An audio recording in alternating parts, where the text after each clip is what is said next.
What's up, guys? Tim Alston with DragBoss Garage. Welcome back to the channel. Say hi, Zeus. It's up there. The camera's up there.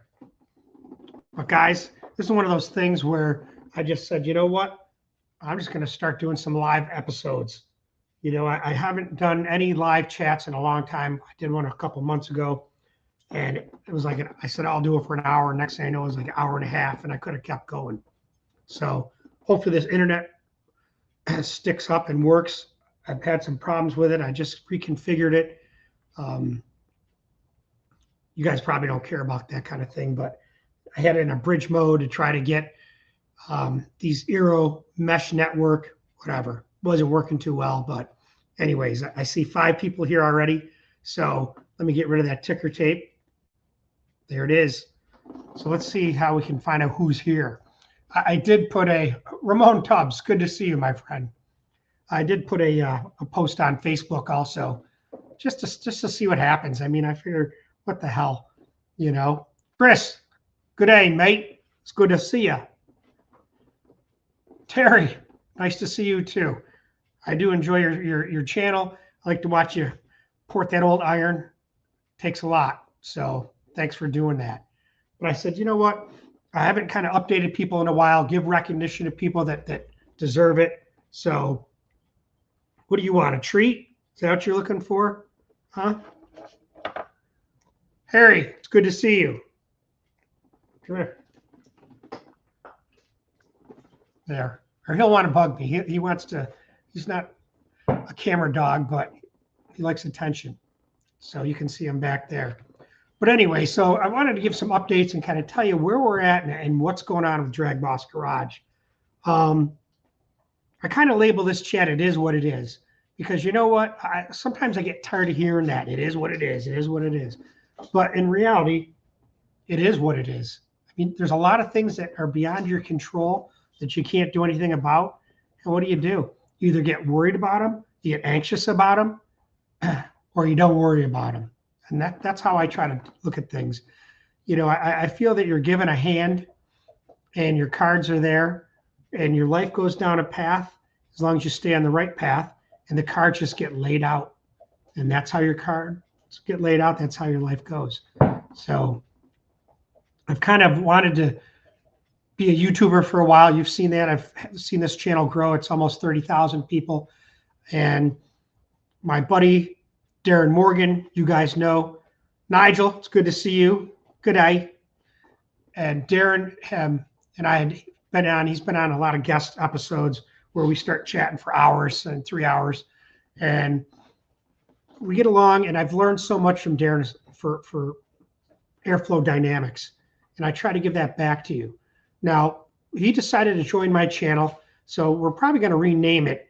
And Ramon Tubbs. Sorry to interrupt you guys. Unfortunately, my cards have been crap. Yeah, I've got a bad hand right now. I'm playing out, but I try not to get too worked up about it, Ramon, because it ain't going to change nothing. You know, Ed, it's good to see you. You know, I know you guys. I've never seen your faces except for like Ed, because he has a YouTube channel, and Terry. But just by the names that I see and the contact and the comments that I answer, it's like I know you guys. It's like I don't know. It's hard to explain. It's that feeling you get. So, like I was saying, so Darren, he joined my channel. So we might rename it. I think DragBoss Garage / Darren Morgan Induction. I don't know how that would change things, you know, from demographic attitude. I don't think people really care about that name or what it is. It's what you get out of the channel and what we're providing for you. And some of it is entertainment. Laura Freeze, good to see you from Norwalk. I love that track. Some of the stuff we provide for you is maybe entertaining, but also informational. And like I always say, when you come to DragBoss Garage, you're always seeing and learning something new. And I try to hold that mantra all the time.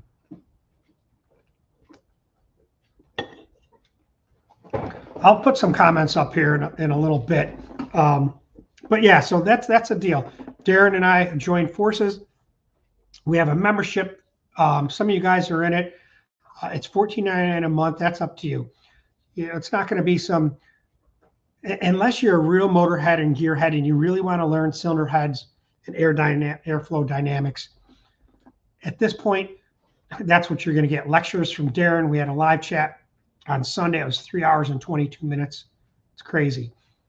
But like I said, I've been bringing a lot of people on here for live chats because I really do enjoy that. And I'm going to start building that channel and bringing guys into there, like Warren Johnson. You know, I talk to him a lot. He's a great guy. Him and I get along great. And we're going to probably bring some stuff over there, stuff he doesn't really want to just put on the internet.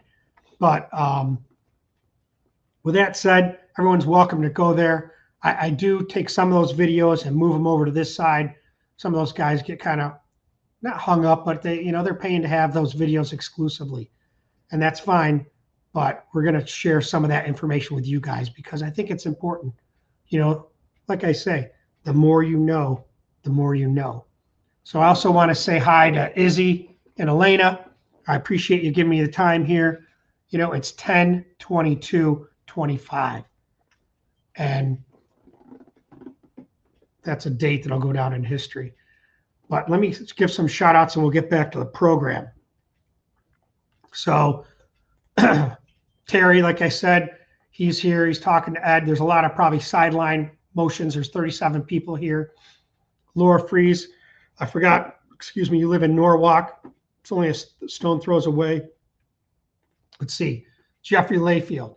Hello, it's good to listen to this after a weekend of uncertainty. I truly miss automotive skills, and I will be watching. I have for a long time now. Well, thanks, Jeffrey. You know, some of the stuff I put on here is you know, me and my racing endeavors and the changes that I've made, and also, you know, information that I can bring to you and teach and help you with your program. Now, I've kind of got into a couple things, and if you watch that video I put up the other night with the DXC TOZ for DBG, the 180-degree borescope.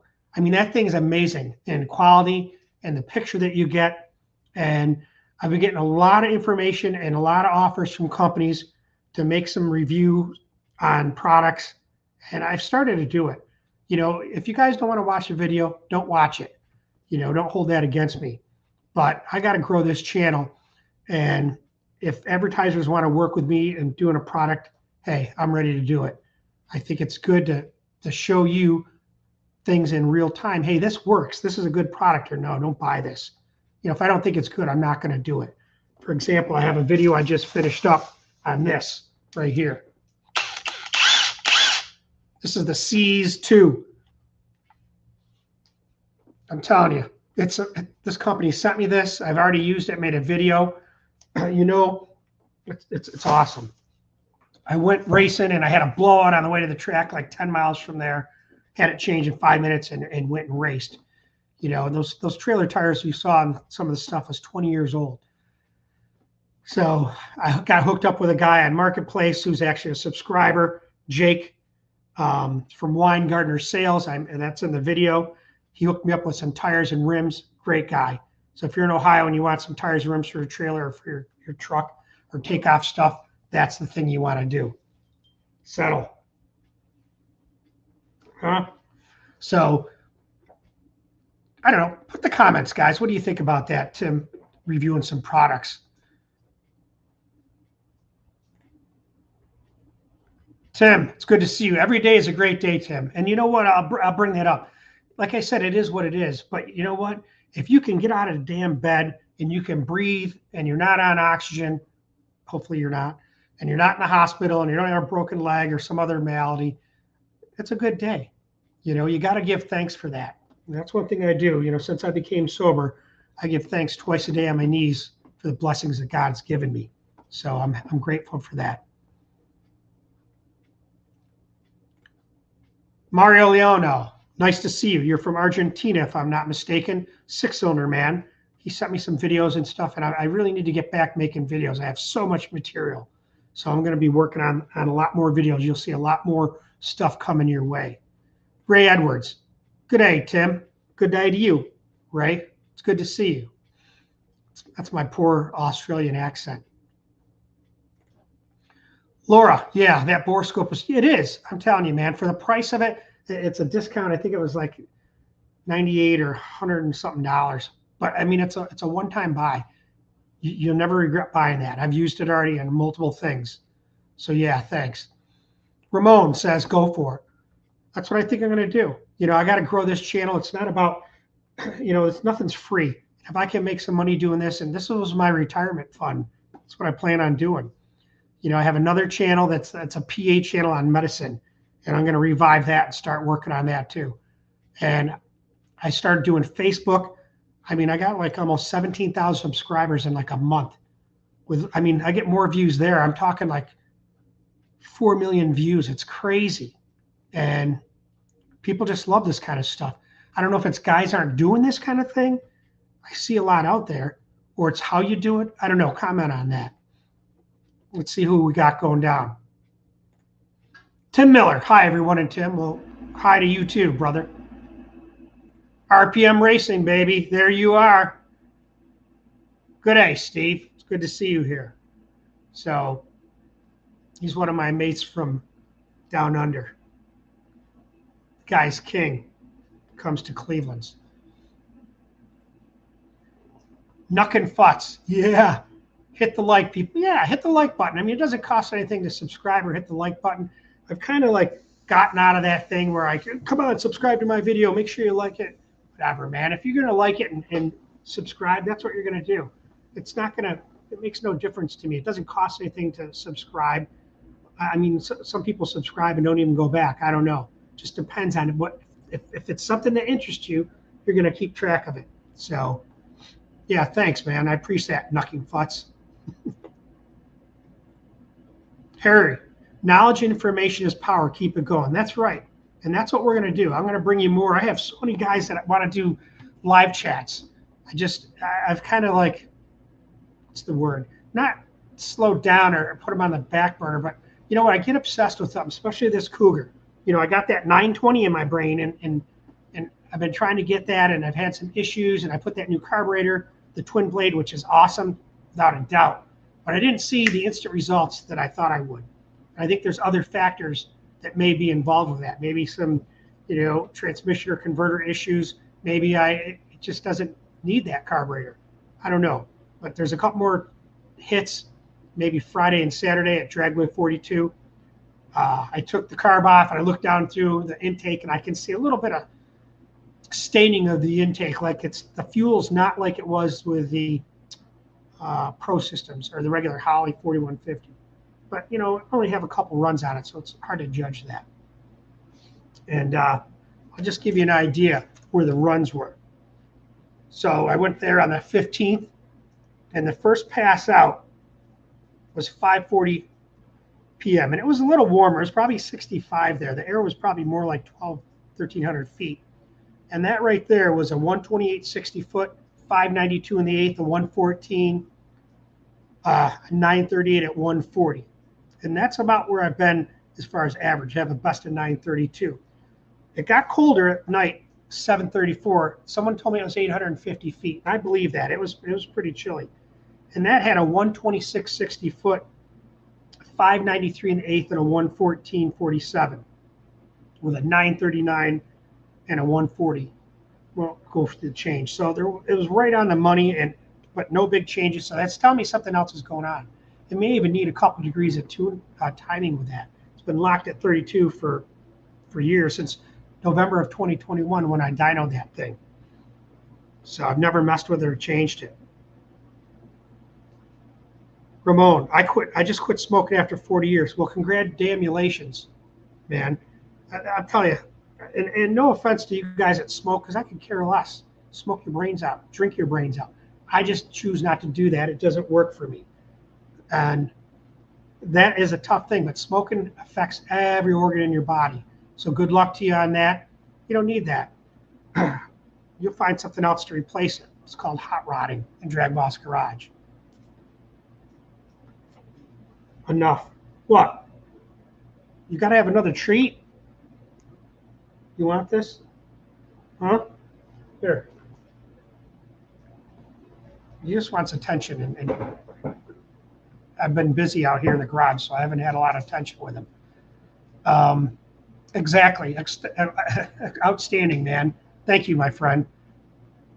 Now, here's another mate from Australia. Crouchy's Need for Speed. Hey, Tim, hope you're doing well, mate. I sure am. And he's got an old Pro Stock car. You can see a picture of it over there. And I met him at PRI last year, and hopefully I see him again this year if I'm going to that. So we got 43 people here. Terry Grover, reporting and performing. I think we get an honest opinion about anything you promote. Go for it, Tim. Well, thanks. That's the thing. I'm not no show-go like, some of these big guys with all the fancy stuff. I'm just an old man in his garage doing what he loves to do for the last 44 years and trying to share it with you. So thanks for that. Appreciate that. And what you get is what you get. I don't BS you. I tell you the way it is. If I screw up something, I tell you, look, I screwed this up, or, I failed. But if I succeed, I'll tell you that too. So thanks, Tara. Tim, go ahead and review some products. Anything that helps the channel helps everyone. All right, Ed, I like that. Thank you for that. I just got a generator sent to me. It's 4,400 watt generator, gas, I think it is, and propane. I don't know. I have to look at it. It's still in the box. But stuff like that. I mean, everybody needs one of them. If just not even racing, just to have one in your home. The way power is. So, yeah. Thanks, Ed. RPM, Tim, you're right there, brother. Thanks, Steve. Thanks, Jeff. RPM, you in Sydney. Tim, you need to review a new torque converter. I will. In fact, this is my list to do. And I think I'm going to talk with Cone Converters, because I'll tell you, actually, I found the receipt. I could walk over and get it. That converter that I have in my car now is from 1998. That's 27 years. It's as long as I've been a physician assistant. So yeah, it may need to have some loving. Throw another shout out there for my website, 351c.net.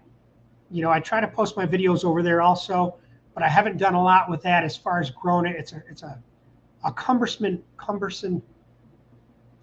format.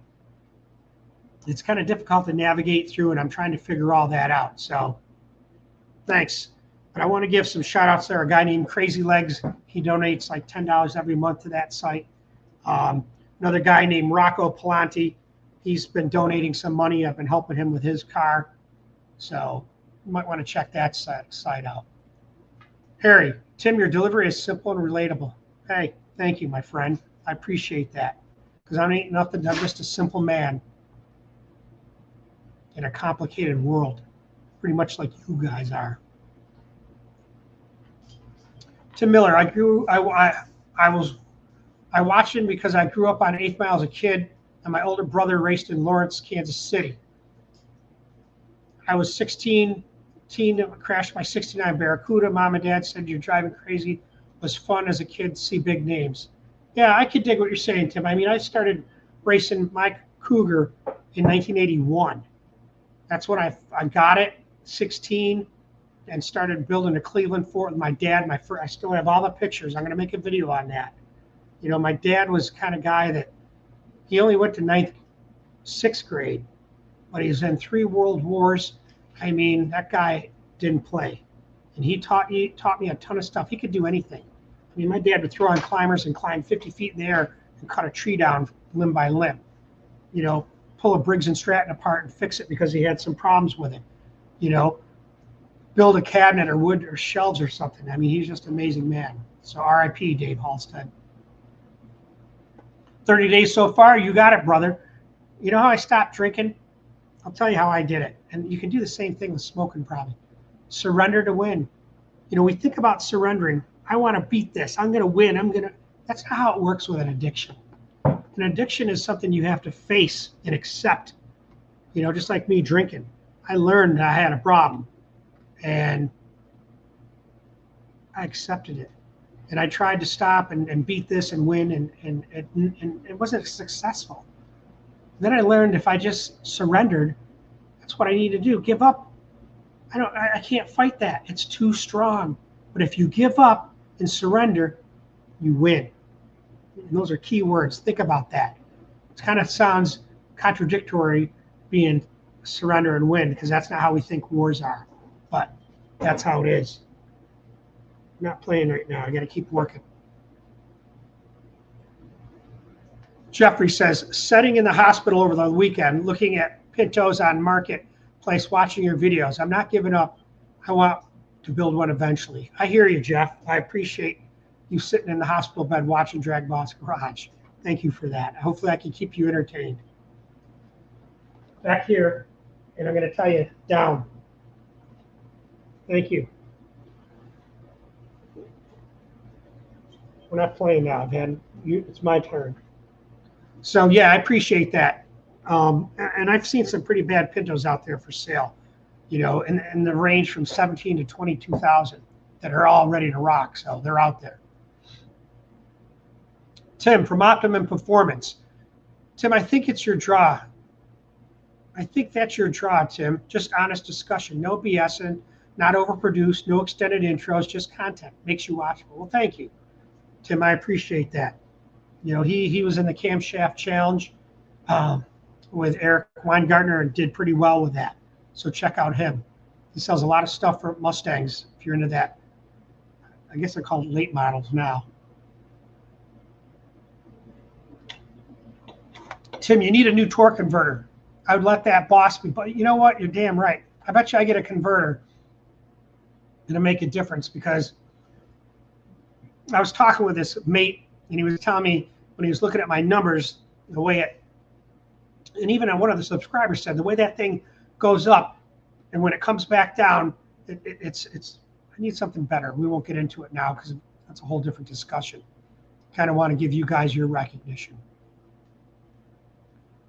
Mariano Leonel. I think if you make a live chat with David Rear, it'd be a really cool one. Go ahead and review products. You know, I have called David before, actually, and I did talk to him a couple times, and he's an interesting man for sure. But I don't know if he'll want to do it. I'll put it down and I'll call him. I'll call tomorrow. This is my list: Cone, David Rear, and see what he says. He's really quiet though. He's real humble and quiet. It doesn't seem like he might want to do this. It's like I don't know. It's like if you listen to me talk to Pat Musey and then you listen to Warren Johnson or Frank Iaconio, what a contrast in their personalities and how they present on a live chat. So Pat Musey, I know I told him I would call him back. He wants to come on and do some nitrous tech videos, you know, like a live chat where we just do it, answer about nitrous and stuff. We've got 40 people on here. Thank you guys. Laura Freeze. Tim, back in the 80s and early 90s, did you ever get into rivalry street racing between Norwalk and Sandusky? There was a guy who ran a black small block with nitrous. Well, I'll tell you all about that. First of all, I never lived here in the 80s or 90s. I never moved to Sandusky until 2006. Now, the guy that you're talking about with the 65 Mustang, it's purple. And that car was like 306 cubic inches and would run like with spray. It was a stick car, 5-speed, would run like 8. I've heard it run 830s. I've never seen it run 830s. I've seen it run 860s before. And the guy's name escapes me, but I will tell you this. One time I was there at the track. This is going to be like 2005 because I had the 385 Cleveland, and I was running like 1020s, 1018s, and I put on 18-inch collectors on the headers and went out and raced, and that thing ran a 1006, 1010. I mean, it was amazing, the length of that collector, how much of a difference it made. And he was impressed and came over. Gary is his name. Anyways, he's in jail right now for trying to kill his wife. And it's a crazy story. I don't think anybody's going to know this, but I saw her at Sam's Club a couple weeks ago, and then she told me the whole story. And then he tried to kill her again while he was in jail, hearing somebody that was getting out. It's insanity. But yeah, that car was pretty bad back in the day. The guy owned a body shop in, can't think of the town right now. I'll remember it. But yeah.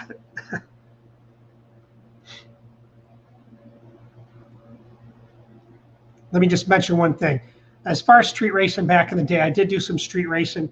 I had put, my car was running like 1336 with a Cleveland in it. I'll tell you what the problem was now. It was just put in at 0 degrees as far as cam timing. That thing needed to be advanced 4 degrees. It had like a 110 intake center line. It was probably in at 110 or 111. It was a dog. But if I would have put that in, that thing would be in the probably the mid 12s. But anyways, I bought, well, that's how I got into nitrous. Tom Thermos, Steve Thermos, I think it was. He was talking about nitrous back in the 80s. And I had answered, I saw him in an ad of Super Ford, or no, it wasn't, it was like Hot Rod or something. So I called him up. Mike Thermos was his name. And he said, listen, I'll help you out. I got this 125 Power Shot kit. It's everything you need. I think you'll be fine with it once you bolt it on and see what works. I said, okay. So I bolted on this nitrous kit. I went racing. That freaking thing went 1185 off the trailer, man, pulling up one. I mean, that was a monster. All right. And I'm telling you, I was like hooked on nitrous. And it was amazing. Then I needed to change a roll bar and all that stuff. And then I did. And then I went to a 250 shot. And I could never get it to work. It kept shooting ducks. Long story short, I sold it. Come to find out the nitrous filter had Teflon tape in it. That's why I was running so rich. But there's my stories about street racing. Ramon Tubbs. Now I need a 2010 Mustang and a Cleveland. That's what you need. You better get it. Then talk to Optimum Performance. They can hook you up with the undercarriage. Bill Fioretti. Good to see you, Bill. Just jumped on YouTube to catch up after a long and pleasant surprise to see you and your best friend on live. Guys, please continue to support Tim and his channel. Izzy Elena, have a great dad. Thanks, Bill. I appreciate that. You know, that's one thing I've lacked. And I think to grow a channel, people want to see who's behind the channel, not just some video of, you know, cylinder heads or this, that, or the other thing. So I'm thinking about doing this maybe weekly, or damn, I could even do this every night for a couple hours or an hour, and just to catch up and see who shows up, you know, and talk about the latest and greatest. So yeah, I appreciate you being here, Bill. He was pretty damn fast. You might know who I'm talking about. Yeah, that's who it was. It was Gary. Can't think of his last name, but that's who it was. He's in jail. Jeffrey Layfield. It's not an addiction on my account. It's diabetes, infection, and the doctor's decision of surgery or amputation. Now, from the prayers and stubbornness, I'm home watching you now. Okay. I'll tell you a short story. I won't get into it long, but I diagnosed my own brother because he moved in here to Sandusky for me to help get him straightened around. He lived with me for 3 years. I diagnosed him with diabetes and high blood pressure. I said to him, if you ever get a sore in your foot, you better watch it. Don't let that thing get infected. Long story short, he's now got BKA, can't walk. He's in a wheelchair, and I probably should go see him tomorrow. But yeah, it's a sad situation. Diabetes is one of the worst diseases because, guys, it's so slow. High blood sugar, hyperglycemia, it doesn't really bother you. It could be 200, 300. It doesn't bother you 400. Some guys walk around like that, but it's slow, insidious. Next thing you know, you got vascular changes and poor circulation. Then it becomes heart disease. Then it becomes eyes issues and vision. So it's slow. Get that diabetes under control, Jeff. Crouchy's Need for Speed. The last live chat with Pat was awesome. Would be great to see him on again and share some nitro. Yeah, I will. I'll call him tomorrow. You know, I told him I would, and then I forget, and I don't get back to him. And I need to bust his ass a little bit, because I'll tell you, he'll do it to you without one doubt. And I think that's why I get along with him, because I call him out on things. You know, I'm from New York, grew up in that area, not New York City, but upstate New York, and we still have the same mentality. Bill knows. He grew up in the New York area, so he knows what kind of New Yorkers are. People from the Midwest and out west, unless you've been there or dig it, you might not really get the whole deal. Laura, I used to worked down the street from his shop on 101. Yeah, from the Ford plant. I bought some mirrors for my Trino from him. He gave me a good deal on them. Yep. Hey, Marv, it's good to see you. Now, Marv races in Cleveland, too. It's pretty bad. So he was just talking about doing some work on that and getting that done. So that may be coming up in the near future. So let's hope it does. It's hard to pay attention when you got a big boy here that just wants some attention, huh? And you get, oh, look at, yeah, see how he gets? He's like, I won't say what he's like. Huh. Valor View News. Good to see you, DragBoss. He's been new on the channel. I've been noticing a lot of posts he's been doing. So yeah, it's good to see that. Good to see you here. Valor says a close friend is lost, yeah, to diabetes. Yeah. Yeah, that sounds like Berger's disease, actually. That's what that is. Maybe read about that, but that's a contributing factor. Also, smoking is a big contributing factor for that. Vermont here. Yeah, so you're a Northeasterner. You get how it is. I think Vermont's a little more laid back, like Bill Fioretti's in Connecticut now. A little bit more laid back compared to the upstate and downstate New Yorkers, I think. I don't know. Comment on it. It's fun. We've got 42 people. That's good. That's pretty good for a live chat for some guy just jumping on for nothing. Well, 2 are gone, so. Jeffrey, exactly. I'm not giving up and watching. This gives me inspiration. One more time in this life stage and pre-stage going down the track. You know what? Let me tell you something, buddy. God gives you one chance on this big blue ball. You don't want to waste it. And that's one thing I've said to myself. I'm not going to waste it. I've said that for years. So yeah, think about that. About the same, actually. Yep. Okay. I don't know. I haven't been in that part of the country in a long time. I know I eat cheese from Vermont, but that's about it. So there's no more comments. So let me finish up on a few things and I'll tell you where we're at. Like I said, as far as Darren Morgan joining, he's here. And it's a pleasure to have him on here. We do a lot of good stuff together. And he wants to do more videos and come back on this side and do some live chats. So, excuse me, over here, right here, down. Thank you. Enough. So anyways, sorry. I mean, I love him, but sometimes I have to have my own time. And it's hard to pay attention when he's pawing at me. But, you know, if you've had a Doberman, you know exactly what they're like. You see one of those blocks back there, one of the old Cleveland or the new Cleveland blocks I had. People had asked me about that. And I'll tell you, you know, I forgot now, 20 something of them. And I sold most of them. I have a couple left. But they don't sell them here in the US anymore. They wanted me to buy another 25. And I just didn't think that the return was that well. Tell you the truth, not a lot of guys want new Cleveland blocks. Windsor, yeah, but the Cleveland has not got a big following, not for a new aftermarket block. So I kind of backed off on that. And then they contacted me and said, well, we're not going to send any more Clevelands to the US. Only Aero in Australia has the exclusive design. And what they told me is if I wanted the exclusive design, I would have to change a couple things on the block and then spend $75,000. And then I could have the block exclusively. Yeah, well, it's not a good investment for me. Down under, yeah. And that's what they did is they took out the valley ribs and they put in press-in screw plugs. But I had sent a couple down to actually, there's 2 down at Warren Johnson's right now. One of them had some core shift where they actually drilled right through the back of the galley when they drilled the oil feed. Went right through the side of it. And Warren said, yeah, I can fix that. I can put some brass tube in there. Or I can put some tube in there and weld around it. It'll be okay. So I had another block sent to him. He said, this doesn't have the core shift like that, but you know what? The irons, it's just not that great. I think he Rockwell tested and said it was like 160. He said, I'd rather not build this. I just don't think you're going to get great ring seal. I don't know. Other people have built them and had good luck, or I don't know.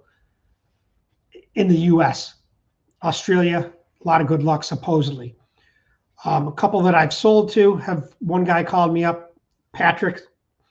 If you're watching this or you watch this, this is all ready to machine. He needed lifter bore bushings in it, which I think any race engine should have. And he said it's getting ready to build that. He's trying to figure out what cubic inch he wants to make it. So, like I said, I have a few of these blocks. I'm going to do a video on the oil galley so you can kind of see the difference between the Cleveland and this priority oiling. People like to see that kind of thing.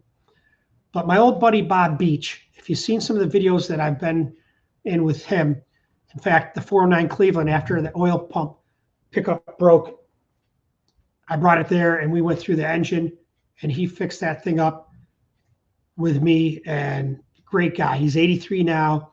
He fell in the summer. He fell, hurt his hip. He's kind of getting back to going where he needs to be, but he can't do a lot of the professional builds like he did. He said, I don't mind working with you, Tim, if you want to bring your stuff here and we'll work together on them.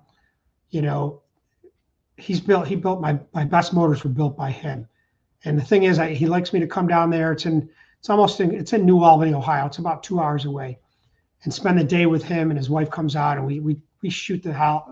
We talk and build engines. So yeah, he wants to do that. I have enough parts to put together a nice 30 over Cleveland. So I think I might have him do that. This one here, that's over there. That's the Tony Odo motor right there. He wants me to bring that there, and we want to go through it and then get a dry sump on it and get it back together so we can fire it up. So that'll be in the near future. So let's see. We'll go back to some questions and go back to me babbling. Uh-oh. I don't have a mouse now. Hold tight.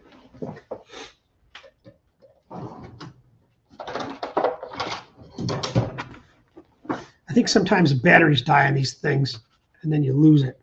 Hopefully that's it, because it's hard for me to scroll these questions otherwise. But I can read here. Valor says, oh yeah.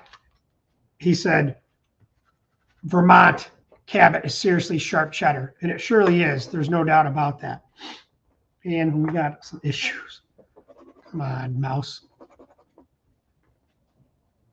Sorry, man.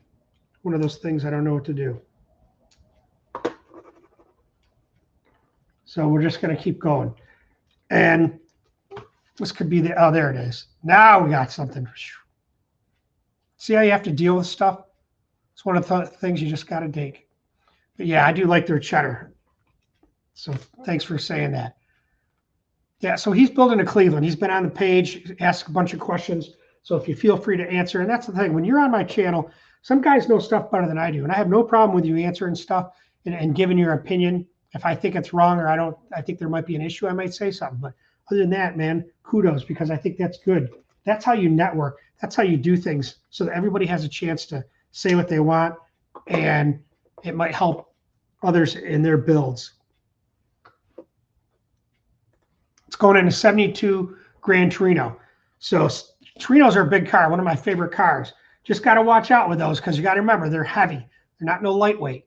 So if you want that Cleveland to move, you better have that cam in it, like probably, 106, 107 or something like that. Intake lobe center line. So think about that. Not good, I guess. I don't know what's not good, but probably diabetes and what we were talking about. Do you think I should go Cleaver? Well, one of the things I was talking about with Warren Johnson in that Pro Stock build, because I got the Pro Stock everything else except for the block. Now I have a XE block that I could use that's back there. You can see it right there. It's that orange block kind of in the back of those heads. I thought about building that. Then it's going to be a Cleveland. But on the other side of that block, if you look above those cylinder heads, is a brand new, it's a Ford Motorsport block, a 9.2 deck A351 block. Now those blocks were the first Motorsport block to come out. And they have splayed main caps. I mean, I think you can go 60 or 80 over with them, but that's about the max. So I thought about building a Cleaver just for that fact, because then you can't give me a hard time about, oh, this block's old and it's 50 years old and it's got this, that. I thought about building a Cleaver, but the other thing is I don't want you guys hate me because I build one. So comment about that if you feel like it. But yeah, I think I would probably like to try to build a Cleaver and see how they run. We'll be watching out for the next video, learning a lot. Thank you. One of the things I've noticed is that you get to a point and you get so many videos. I think I have 500 or 600, to tell you the truth.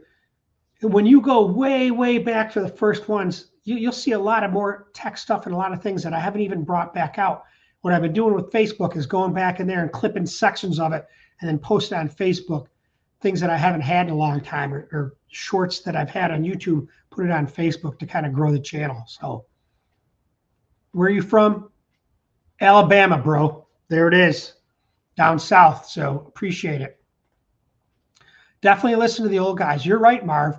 I'm telling you, if you think about this, and Darren mentions it, and a lot of people mention it, the fact is, these guys are dying every day. All these guys that built this stuff that for their living and worked in a machine shop and built and raced like I do, that's kind of a dying breed. There's not a lot of us out there anymore. These young kids don't want to do it. You know, there's a guy on the internet called Sherwood Cook. He owns Royalty Automotive. You might have seen him. He's got like a ponytail, but he just did a whole short on Facebook or a reel talking about how no guys are really going into this automotive business because they're not making any money at it. And to get in it, to afford the tools to get involved and the money that they make, it's just it's dying. I suspect in the next 10 years, it's not going to be anything like it was. Again, comment about that and I'll try to answer those comments. Let me see what else we got here. Scott Sims. Built my first 700 horsepower 408 Cleveland build by following your amazing channel. Thanks for your straight shooting and confirmed knowledge. Dang it, man. Thank you, Scott Sims. I appreciate that. People have talked to me and told me that I've helped them out. One of the last guys was Maverick. I can't think of the rest of his name, but he told me by doing some of the tuning and timing and the carburetor changes, he picked up 3/10. So I appreciate you letting us know. Tim, do you work on motors or cars for a living? You know what? Here's a funny thing. No, I don't. Before I became a physician assistant, I was a mechanic first. Out of high school, I was going to be a mechanic. Didn't need any math, didn't need any of that stuff. You know, by 9th grade, I was done with all that. And I took automotive classes in high school. And then I went to a BOCES, which was like a occupational educational thing. And I did diesel mechanics for 2 years because that's what I wanted to do. But I've always done my own mechanical stuff on my vehicles up until a couple of years ago when I got tired of doing any oil changes. And it just got to be too much of a hassle, but it's due to the brakes. But the engine back there, if you look back there, that gray Cleveland right back there, I just made a video on it. If you remember that Q code Cleveland I got, it was going to be Izzy's motor. I was going to have her take it apart, build it, clean it up, put it together, and run it on the end stand and maybe dyno it. Well, it ended up with the cylinder bores were in rough shape. The guy's name is Robert, and he lives locally. So he said he had all these Cleveland parts, and he had this short block that he wanted to get together for a Cobra car. He bugged me about it for a while, and I didn't want to get into it because I just want to get the Cougar done so I don't have to mess with it. And then I can move on to these other projects. It's like I get too many things on my plate, and it's hard to go back and forth even though I do, but it's not efficient. And it goes months without doing something like on that Mustang over there. But yeah, he wants me to, it's a short block. Now, I never checked bearing clamp, none of that stuff. I kind of get worried about putting stuff together from a pile of parts because I don't know I need parts, I'm missing parts. But I said I'd at least try it and see what it's got. It's got, looks like open chamber Cleveland heads, 2-barrel, but the ports on the 2-barrel have been welded up, square almost, to fit that Roush manifold that you can see in the back there on the bench. So the heads match that. He had the heads done and the springs are all done. So I never thought about it. If it was something that I could try to do, like someone had a motor they wanted to freshen up, I might try it. You know, it's not that it's like building transmissions. I do my own transmissions, but I'm going to start doing other people's transmissions? No, because then when you get a problem, then you're living with that problem. You got to deal with it. It costs money. I just don't find it beneficial for me at this point, but who knows? I may consider doing something. Like if you had a motor, Marv, and you wanted to work on it or bring it, hey, I may do that. It's already a running thing. I know we could make it better. stuff like that, but not like starting with, you know, a pile of parts. Not really into that. Valor says, I've been taking notes, brother. There you go. You look at my playlist, and I've made a new playlist, and that's going to be the things I think are good for your garage tool section. And that's where I'm putting the products in there. I have an Amazon store. You can go on there and click on there. No, yeah, I make a couple percent or something commission-wise. But yeah, the products are there. I'm trying to make a little list of things that you can go. And that goes to say, just with the other stuff, I got playlists on airflow dynamics, on carburetor tuning, on my engine build techniques, where I've all the engine stuff. People ask me, go back in there and you can see the combination, what cam it is, you know, and it's hard to answer a lot of questions sometimes when all the information is there. But yeah, thanks for taking notes. That's important. Marv, that's what I have, 73 Gran Torino heavy. I thought you had a Mustang. Maybe I'm thinking of someone else. Put a comment in there. But yeah, they are heavy. But if you build them right, man, they will be a stump puller. You just have to build it for the weight and the purpose. And I try to tell guys this. You know, everybody wants, oh, I put my car's videos up there. I want a cam just like that. I want it to sound just like that. Well, unless you're going to race that thing, you don't want it to sound like that, because it ain't going to be fast on the street. You see the car, my Cougar, when I drive it on the street. Is it fast? Well, it could be. You start nailing it. But, I mean, you get to $6 grand so fast, there's no place to really drive it safely. And it's made for racing, and you're not going to drive 470 or ones, you know, from here to Toledo an hour and drive. It's not going to be that fun. And Cleveland's they're not liking that.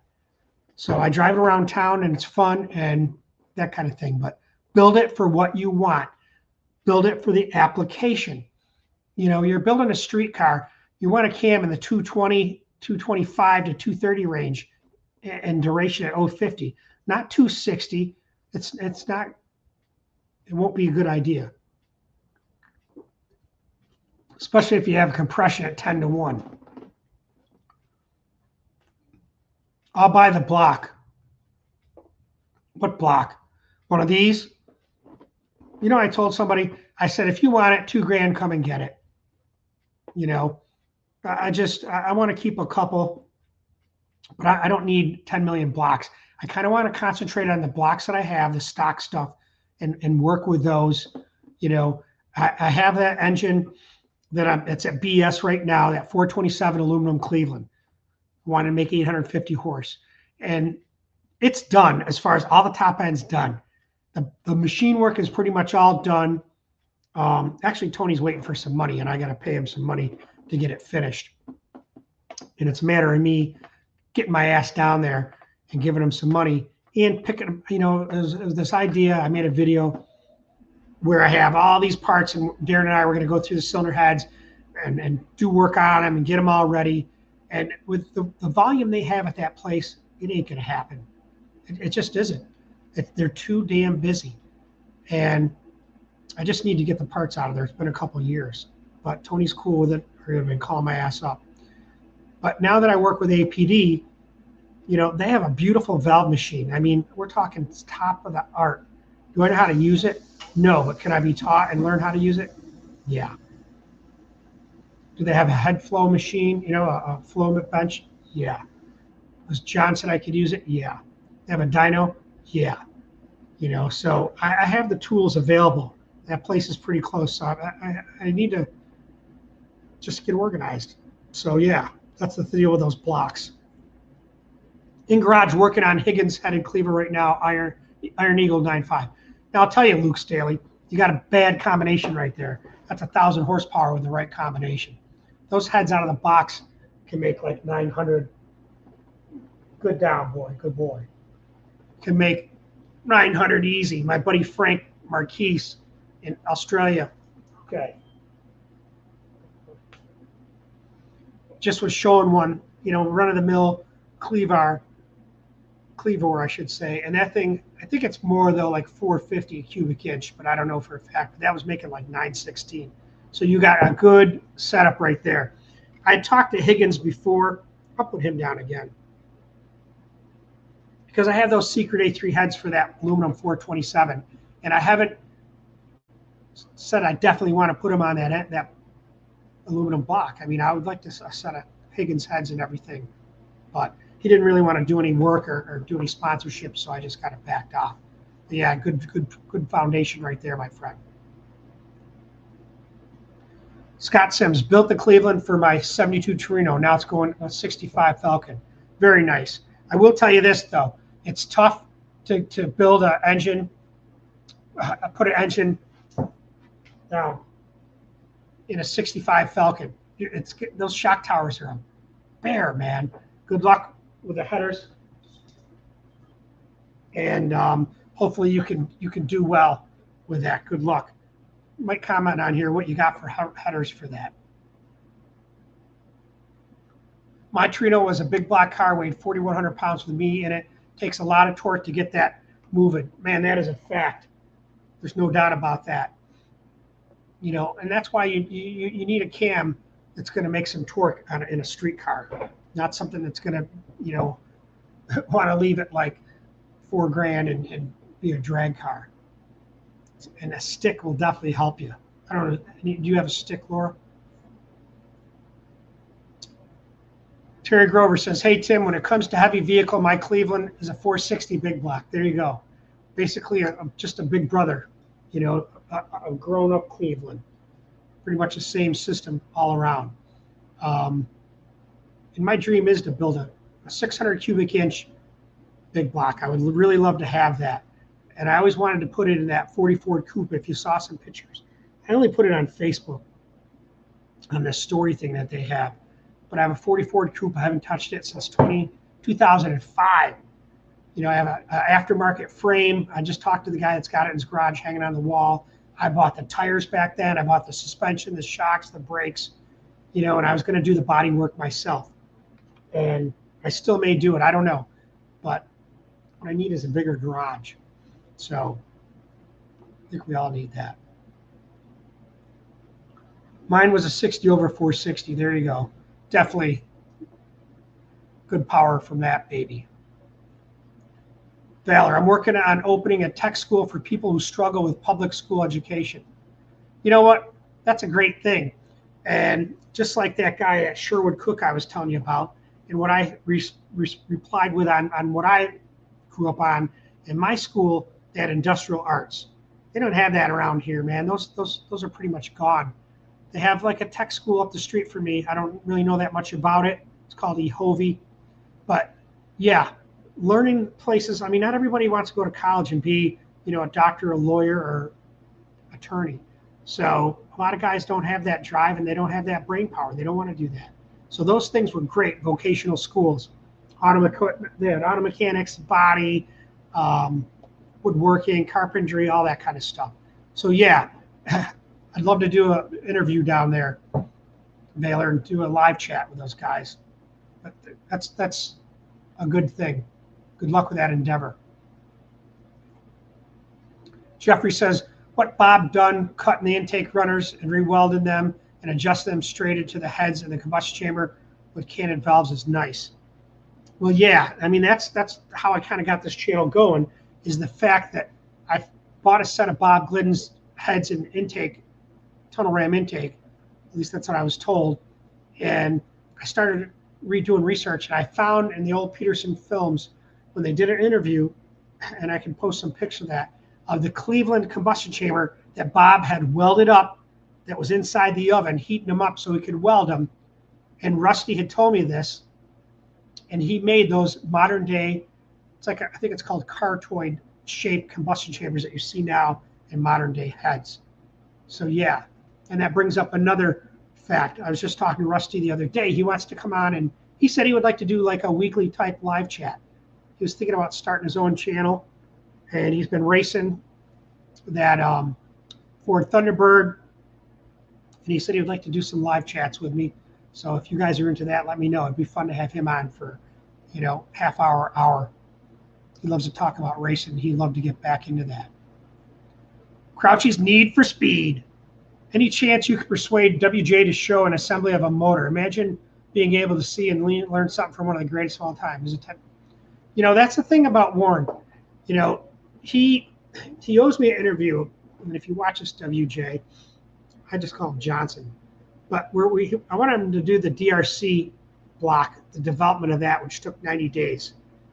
And I think it was David Kuhn who had it in Michigan that was going to redesign it or design it or something. And he went to GM and he said, what's going on? Oh, we got this guy working on it. He said, I've had enough of that BS. He goes, I want the damn thing. I'll get this done myself. And he ended up building it himself. So he's real particular about stuff. Like we talk on the phone and I'll say, well, can I share this with my subscribers? No, don't talk about it. It's one of my secrets. I mean, he's told me so many secrets. He said, when I'm dead and gone, I guess you can talk about it, but I don't want to talk about it now. He still builds engines every day. He's 83 years old. He works 12 hours a freaking day, 7 days a week, except for Sunday. He does get out of there a little early, he said. But yeah, I'm telling you, Crouchy, here's a deal. He needs another block, and he doesn't need those other blocks down there. He's going to fix the one, I think, or I don't know what we're going to do. We got to talk. But I may run one of these blocks down there and have him. He's going to machine maybe those ones for me, and I'll go down there and drop that off, and then I'll do some video. I want to do a tour. He said he would be into that. Just, you know, can't film everything though. But yeah, I'd like to see him on. It'd be awesome if he would come on an hour a week and just talk about whatever, you know, because like I said, these guys are dying by the day. And for someone to share and talk with you like that, yeah, it's amazing what you'll learn. I learned so much from that guy. You know, I had a fuel issue, which I should have, I knew what the answer was kind of, but I didn't. You know, and I'm sitting in my car, I call him from the track, I tell him what's going on. He's like, Tim, do this, turn up the fuel pressure a little bit more. Maybe you need a little bit more. You know, I go do that, make a run. Yep, that looks good, but it's still moving. Put more fuel in the tank, put the baffle. Great guy to have, great resources. So WJ, you're the man. I appreciate you being my friend. You know, I helped him out with some health problems, and it doesn't matter. I mean, Pat, well, I'm not giving the details, but it's just like Pat. You know, I did some things in medicine that these guys are up close with, and I knew certain things of what was going to happen and what they should look out for, and helped him out. So we became friends over that, you know, because like I say, knowledge is power. And those guys may know nitrous and Moore knows pro stocks, but you know what? They don't know medicine. And that's when I can be the boss, because I ask him, oh, I don't know, Tim, I don't know. And I said, well, this is why, this is how. And they eat that stuff up like candy because they don't know. They don't know this stuff. It's like here, I'm going to make a video of this. This is a brand new, let me see if I can get the video. Where's the damn camera, boys? Right there. So this is a Carpentier Edwards. It's called a Paramount. It's a bioprosthesis aortic valve. It's a 2800 model. So this is bioprosthetic aortic valve for your heart. I'm going to open it up on camera and probably send it to WJ because he's wanting to see what it looks like.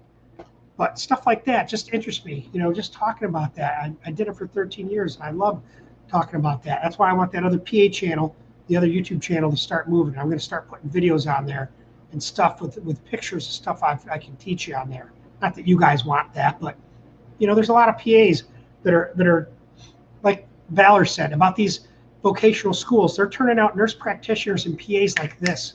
I mean, it's a huge, huge career. It's not an occupation, it's a career. The thing is, those guys don't got no experience. I mean, I see these MPs come out, I've trained them. How much suture do you? Well, I don't know how to suture anything. We never even learned suture. I mean, how can you go and work somewhere and not know how to close a wound? I mean, that's the stuff you learn. And, you know, it's like walking into an ER room. If you guys have been to the ER recently or remember a visit, I mean, I can walk into that room and I can tell you within about 30 to 1 minute, 30 seconds to 1 minute, if this is something I need to worry about. I can feel that. I can see it in the person's eyes. I can look at those vital signs. I know we got an issue. It's weird.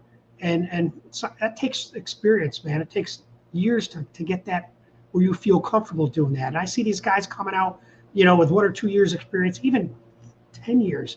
I mean, it takes a long time to be comfortable in a career. And that's no different than building engines or restoring cars or doing whatever you guys do. You don't get proficient in a job in 6 months. It takes years. The average year of, like Darren Morgan said, to be proficient in cylinder heads, or probably any job, that's 10,000 hours. That's like 5 years to get good at doing something. So people want to come in and make 100 grand off the bat, just like that, and have no experience to back it up with. Bill, love the nudges. Yeah, the timing can be annoying, no issue. Notice how Zeus obeyed and retreated, impressive. Well, you know what, I'll tell you, I even thought about putting on some of my dog training videos because I trained him for 2 years. I've lacked now for 6 months. I haven't trained him, only a couple times, because I just got too much going on. But I used to train him every day, twice a day for 15 or 20 minutes. And he never would eat until I finished training him. Now I take him everywhere. Dude, I take him everywhere. I don't even use a leash. I mean, I walk in a store, he's right by my side. I mean, he knows. I stop at the register, or I look at him, he just drops down and lays there until I'm done. If I just look at him and move my eyes, he knows to get up. I mean, that's the interaction. I never had anything like that with a dog ever. Never felt that comfortable. And I don't know if guys are interested in seeing that. If I put it on there, I wouldn't go and put it all over the internet like some of my videos, because that's not what this channel's about. But I figure some guys might enjoy seeing this kind of stuff. So yeah, thank you. And he has Bill has a dog called Bookup, and it's a, what is that thing? Malinois. You know what it is, guys. It's one of those Malinois, can't think of the name, police dog type guy. But he's training him now, so that's good stuff to talk about. We've been talking for an hour, and now we have 49 or 50 people here. So thank you. So, like I said, one of the videos I'm going to get back on is going to be that Cleveland in the back there, the new block. I'll kind of give you a better look at it and go over that kind of thing. We talked about the Tony Odo motor, which is right there.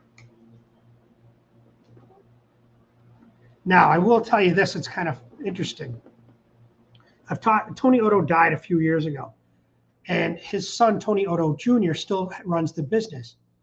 So he said, listen, Tim, I got to tell you something. I still watch your channel. I enjoy it. And I want to send you something. I said, okay. First, he sent me these pictures. And what they are, they're a set of A3 heads that Tony Odo worked on for Ford.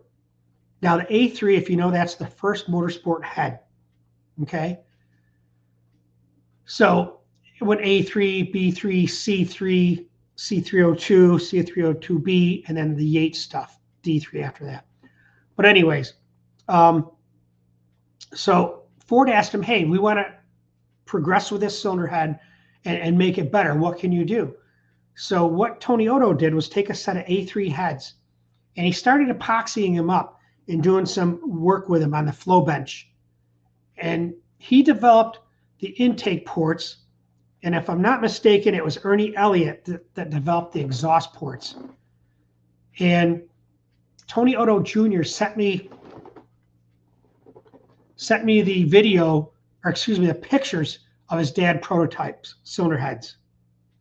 And I was pretty interested in him. I thought that was awesome. And he said, I want to send you something else. And I'm like, okay, well, what do you got, Tony? He said, just wait. So in the mail, I get this box. It's heavy as hell, 2 different boxes. Unpack it. And if you look back there, you'll see them back there. And what those are the first prototype of the C3 cylinder heads. I'll show you what they look like. Let me grab them just so you can look at them.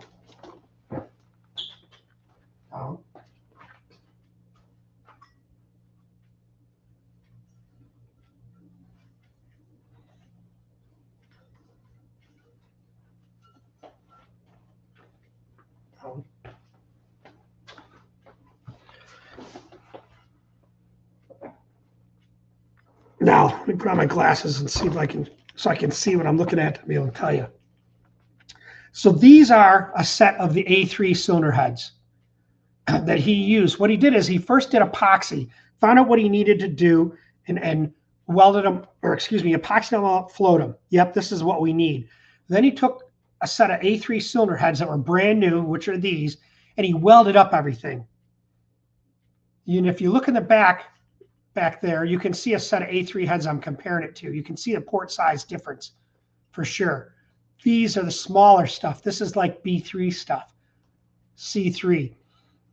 So he welded them all up and he started porting them. You can kind of see that. The exhaust is the same thing. He welded all of them up and started porting them all out. And these are pretty cool. They're not finished. The problem is I'm not sure why he never finished them, or he ended up sending them to Ford and got them back. But they didn't, I don't know if they didn't finish the porting back. They didn't have CNC machines back then doing this kind of stuff. So it was done on some kind of mill, actually, I think. So I think he sent them to Ford with the size of the ports, and then they finished them off, and that's where the C3 heads came from. I'll talk to Tony and get some better ideas or knowledge on that. But I'm going to make a video on that because it's so cool to see, you know. Let me run through some of these questions, and we'll get back to something that's really going to blow your mind. So Val, 9.2 block Windsor, I would buy. The 9.2, well, I'm not selling that, but yeah, I've had a lot of offers for that. But you can buy, like what's his name's building the Iron Eagle. You can buy a Dart block. You know, it's probably better than that Ford block. I'm this Ford guy, and I kind of want to stick with that kind of stuff. Valor says a Mustang 2 front end is a must for the Falcon. Yeah. I mean, anytime you're going to put something in there, you definitely could be a benefit from that. And I should have learned that when I did the Cougar. I should have put a Mustang 2 front end in it, but I didn't. You know, I wanted to keep the shock towers the way they were because that's what makes that car at this point. I wasn't ready to cut them all out, although it'd be nice because it gives you a lot of room, but I didn't want to cut it up like that. Because right now I could go back to a street car if I wanted to, but at this point, maybe I will.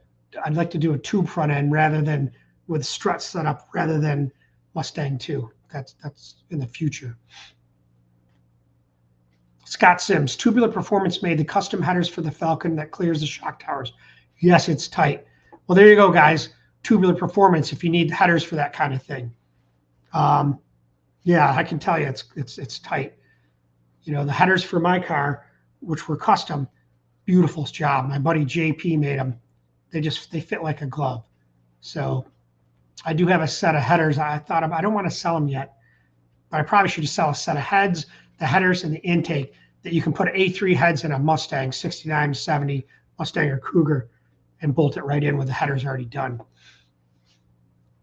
Laura, we talked about her Torino. No, C6 with a 2200 converter. Very nice. Just for FYI, if you go from a C6 to a C4 in racing, you pick up 1.5 tenths in about 3 miles an hour. Ask me how I know. Tim Miller, HVAC classes, 38 years operating engineer. Well, there you go, brother. Thank you for your service. Appreciate that. Definitely with Rusty, I'm in. Okay. I'll put him down. I'm finding if I don't write stuff down, I forget stuff and then I get lost, and that's what happens.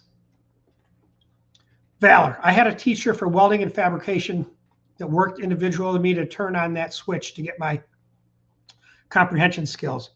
I've got a lot of talent from circle track setup and mechanical. Good deal. Yes, they also had welding and fabrication in those programs I was involved with. Skills can help others. You know, that's what it's about. At this point in the game, you know, the world is so complicated. And I think, like I said, the guys that have the knowledge that I think is essential, and not taking away from anybody else on here, because I don't know how old you are. I'm 60. I only got about 10 good years left in me. But the guys that have this knowledge base, like I said, they're passing fast. And what we need to do is hand down what we have to the other generations to give them advantage and to help keep this kind of stuff alive so it doesn't get forgotten. So it's a good way to look at it. with that vocational school, brother. Crouchy's need for speed. Sounds great. Yep, a man full of secrets, but hopefully he will warm up sharing some gold. Thanks, mate. Keep up the great content. You're welcome, Ben. Appreciate you. I don't know. Warren, he's grumpy sometimes because I tell him, what the hell are you crying about, you old man? Like, get out of bed. He says, I've been up already for 4 hours. You're just going to work. Don Dotter, good to see you here, Don. Don's a member, as has Bill Fioretti of the DragBoss Garage, Darren Morgan Induction membership. Thank you. I gave up that university business. It's too much. I'm just DBG, baby. I gave up the university. I had this idea of making it into professorships and blah, blah, blah. And, who needs all that baloney? Let's just bring in the information and forget the pomp and circumstance. But Don says, U.S. Shift makes a controller for the Ford 10-speed. Stock, they are good for 650 foot-pounds. Damn. Many benefits, including trans brake and first and second gear start. They have new videos. That's cool stuff. The only thing I would say about that is the fact that those damn things are probably big and bulky and heavy as hell. But I don't know. I've never seen one. I have the 6-speed in my truck right now. But that's pretty impressive. Very nice. Bill Fioretti says, in the performance realm, Cleveland blocks pick up where Windsors leave off. Individually, each engine has their place. Put them together and their combination is killer on the road or in competition. And that's true. You know, Bill has get this, graduated at whatever, 18. And for graduation, he got a 69 Mustang Mach 1 red. Still has the car. Bill's like, what, 72 or 3. Now, I'll give you a little insight on Bill. Bill owned a place called Mustangs and More in Connecticut. And what he did for a living, he says he's in semi-retirement. Right. But he restored nothing but Boss 429, Boss 302 Mustangs, and a lot of the classic muscle, some of the Hemi stuff. So he's been doing that for years. But his Windsor is it's a 4-barrel Windsor. And he said that thing gets it. And it does. It sounds good. He said he beat a lot of cars on the streets with that Windsor, regardless of what people said, racing Camaros or whatever. He did it. And it's guys like that can tell a story because they lived it, not what they read on the internet. Jeff says, personally, it's not about the SHIT, about knowledge. I have ported aluminum heads that have flowed very well, take exhaust, and what I've learned was velocity and efficiency with epoxy. It's all about velocity. It's not always about the flow numbers, man. It's about shape and velocity. And those are definitely key. Like Darren says, start small. You can always make them a little bit bigger, but it's hard to go back. So key words, key points, Jeff. Thanks. Ernie Illett is one guy I wish I could have learned a bunch from. That reminds me. I've come in contact with quite a few people that hooked me up with a lot of people. And that's how I kind of go from one to the other. They say, you might want to call him. He wants to do a live chat or whatever. But the guy that ported Bill Elliott's cylinder heads was not always Ernie Elliott. His name was Kent. And a buddy of mine, Ricky Miles Jr., was best friends with his father.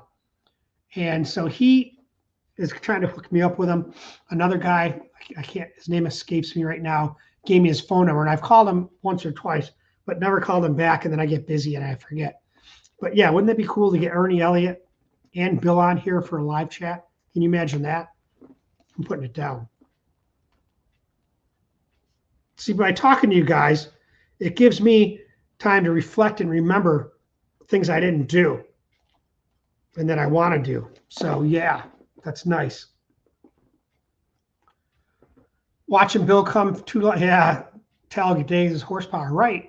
And I think he had those A3 heads, if I'm not mistaken. Bill Fioretti told me he was running those heads. So it just shows you what they had, 200 mile an hour. Now I want to give special recognition this to my buddy John Salvatera. John, it's good to see you. Not because you donated $10, but it's good to see you. I haven't seen you in a long time. We've conversed on comments and stuff, but not like I haven't been on live much by myself. It's usually these live chats and Nothing where I did my own talking. I always wonder if I can talk long enough, and it's been an hour and 14 minutes, so yeah, I can. But he says, John says, hi, Tim. Great to hear you again. Got the 71 Cleveland block back. Scat steel crank 408 going into Fox Body Mustang. Take care. Perfect, man. Hopefully we can talk. He's from upstate New York, where I'm from. Actually, I think it's Syracuse. Yeah, Syracuse. So thanks for the donation to DragBoss Garage. I appreciate that. Put it right into the projects.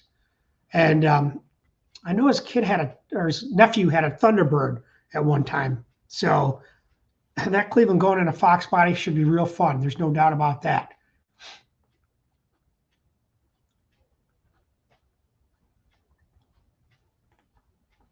I plan on doing my own chassis for the Torino.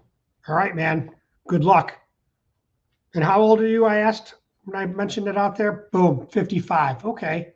You're catching up with me. What's Jeff? Rocking 54 years old. Turned 60 my first week of October. Hey, we're the same age, Laura. Nice. Should come down to DBG. Have a birthday party. Bill Fioretti, DBG, yes, to the point, life is complicated enough. It is. And you don't have to make it any more complicated than it already is. You know, that's the time. You know what they say? KISS. Keep it simple, stupid. I have to tell myself that a lot because I can overcomplicate, you know, cooking a hamburger sometimes. So it's not hard to do. You let your mind and things go and you get lost in the moment. Good night, everyone. Take care. Thanks, Ed, for stopping by DragBoss Garage. I appreciate that for sure. What's Ramon say? He's 60 at the end of August. And it's like, you know, I think about it. I said to myself, I'd like to retire at 62 from working and just do YouTube and all that. And I may do it earlier. I don't know. We'll see how all this works out. It's one of those things you got to put the time in, though. If you're not going to put the time in for videos and talking to the members, you know, the guys that subscribe, then you can't expect to have growth like that. So thanks, guys. Appreciate that. Anybody else want to throw their age in there? Throw it on there. Oh, yeah. So I was going to tell you, if you remember, I did that video on Bob Glidden's 79 Plymouth Arrow. A buddy of mine bought the car from Florida. It had been sitting in a storage trailer for 20 years. Good down, bud. Good down. For 20 years, the tires were stuck to the floor. So he restored that. His name is Carl. Won't say much more. He doesn't probably want it to be around. It doesn't matter, though. Great guy. And I did the video on that car. You heard that thing. It was sounding bad, man. Well, I made the video, and a guy named Larry Moe. It's M-E-A-U-X from Louisiana. Larry, it's pronounced Moe. So he came up with, damn it, I forgot already. Pipeworks. I'll remember it. DreamWorks, Pipeworks. But engine analyzer. So he had a set of Bob's heads at one time and still had the old flow numbers from it. And he had a tunnel ram, and we did a video in regards to how much horsepower that engine made, because the owner claimed it made 900 horsepower. And I mean, I think that was a little high. He said it dynoed at that, but we all know about dynos. The bottom line is we did the calculations, and that thing came up with more like about 8 something. I think it was 815 or 820 horse that thing came up with. So we were talking about it, and he said, I got a surprise for you. I'm going to send you. I said, okay, what do you got? So he sent it to me, and it's Bob Glidden's tunnel ram. You know, obviously he didn't have one of them, but this is the one that he had that came on an engine. He bought Bob Glidden's engine, one of the Plymouth Arrow engines, the 340s. I think it was 331, I think it was. But he bought the engine, and it came with those cylinder heads. So he had since sold the heads, and he had the block. I think he sold that, the short block, and then he had the intake laying around. So he sent it to me. I'm going to make a video on that because it's pretty darn cool when you see the work that was done to this. So I'm trying to find some videos to show that this intake was on his motors. So I just have to go through the archives.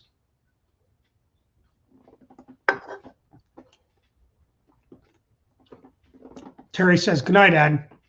Good night, John boy. Good night, Mary Ellen. Remember those old TV shows?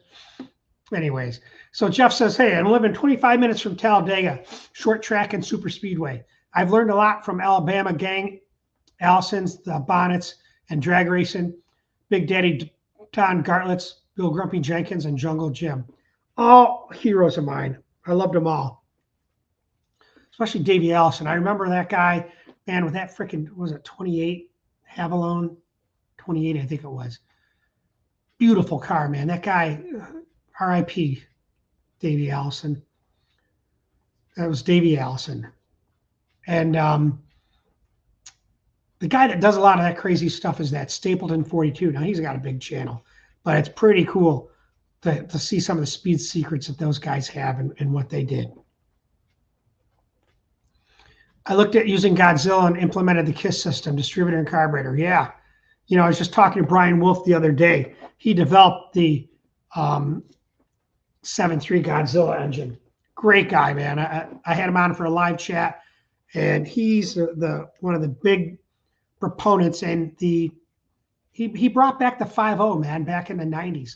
If it wasn't for him, we wouldn't have that revolution. I'll tell you right now. He was back in all the early days of the NMRA. And thanks, Brian Wolf. We appreciate what you did and have done. I went and bought those headers, which I'm going to make a video on. Maybe people would like to see them.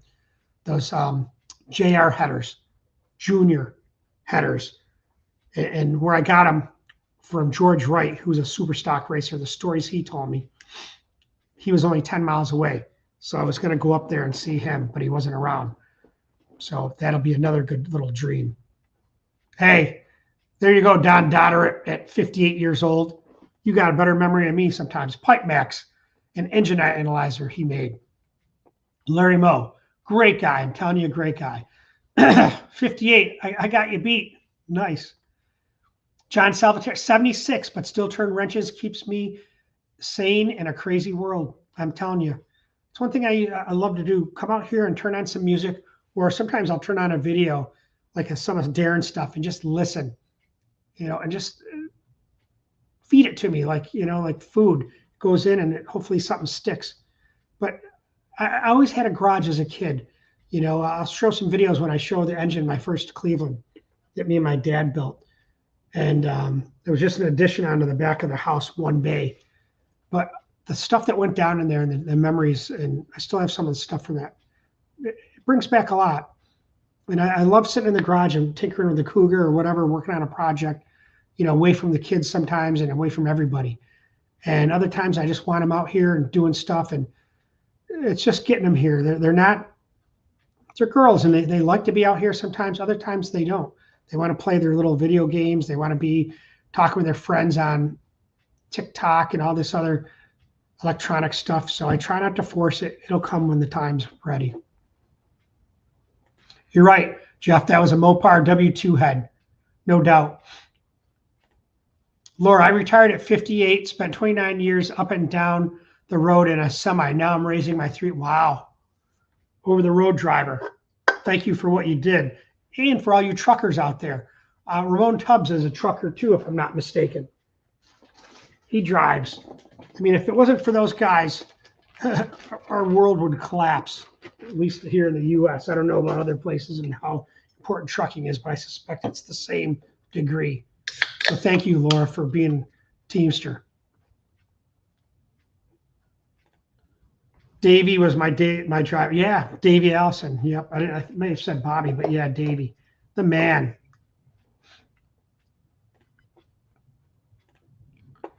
'28 Avalon Thunderbird, Davey Allison. There you go, brother. 28 again. 42 Bravo Foxtrot, Roger. 64 Mustangs and 40 from Coupe retired. 64 Mustangs and 40 from Coupe retired. I'm not sure what that means because I do have a 40 Ford Coupe. Tell us more, Tim. Dale Sr., number 3 is my driver. Visited Dale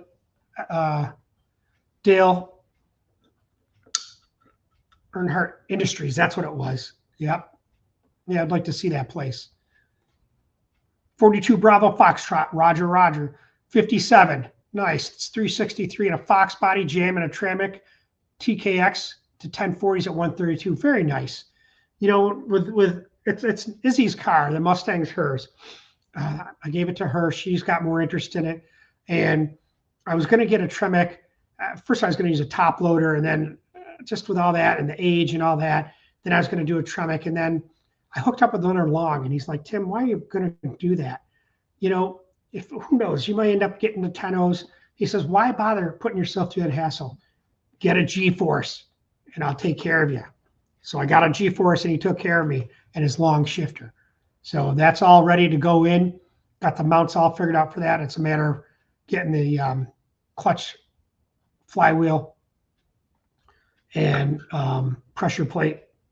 So I'm going to hopefully go to PRI, can hook up, although they told me to call him in regards to sponsorship. Now there's another guy that I've been working with too, and it reminds me I need to call him. Ed from Molnar Crank. They want me to work with them and get them on the channel so they can do an interview, and he wants to supply me with crank and rods or whatever I need to get these motors done. So definitely good to have them on your side for a sponsor. You know, not everybody can afford a Callies or, you know, one of these high dollar crankshafts that's $3,000. Bryant. I was always a shade tree mechanic. Building a garage will be a blessing. Get it done, brother. For sure. 40 years and still going. Yeah, see, if you look at his little thing there, his avatar, it looks like a truck. So I think he drives. I remember him saying that. Turner wrenching channel. Nice. Do you think the twin blade will go 920s? You know what? I think it will. I think it needs to be tuned. It's coming down to this. I got maybe 2 more Friday and Saturday if I go.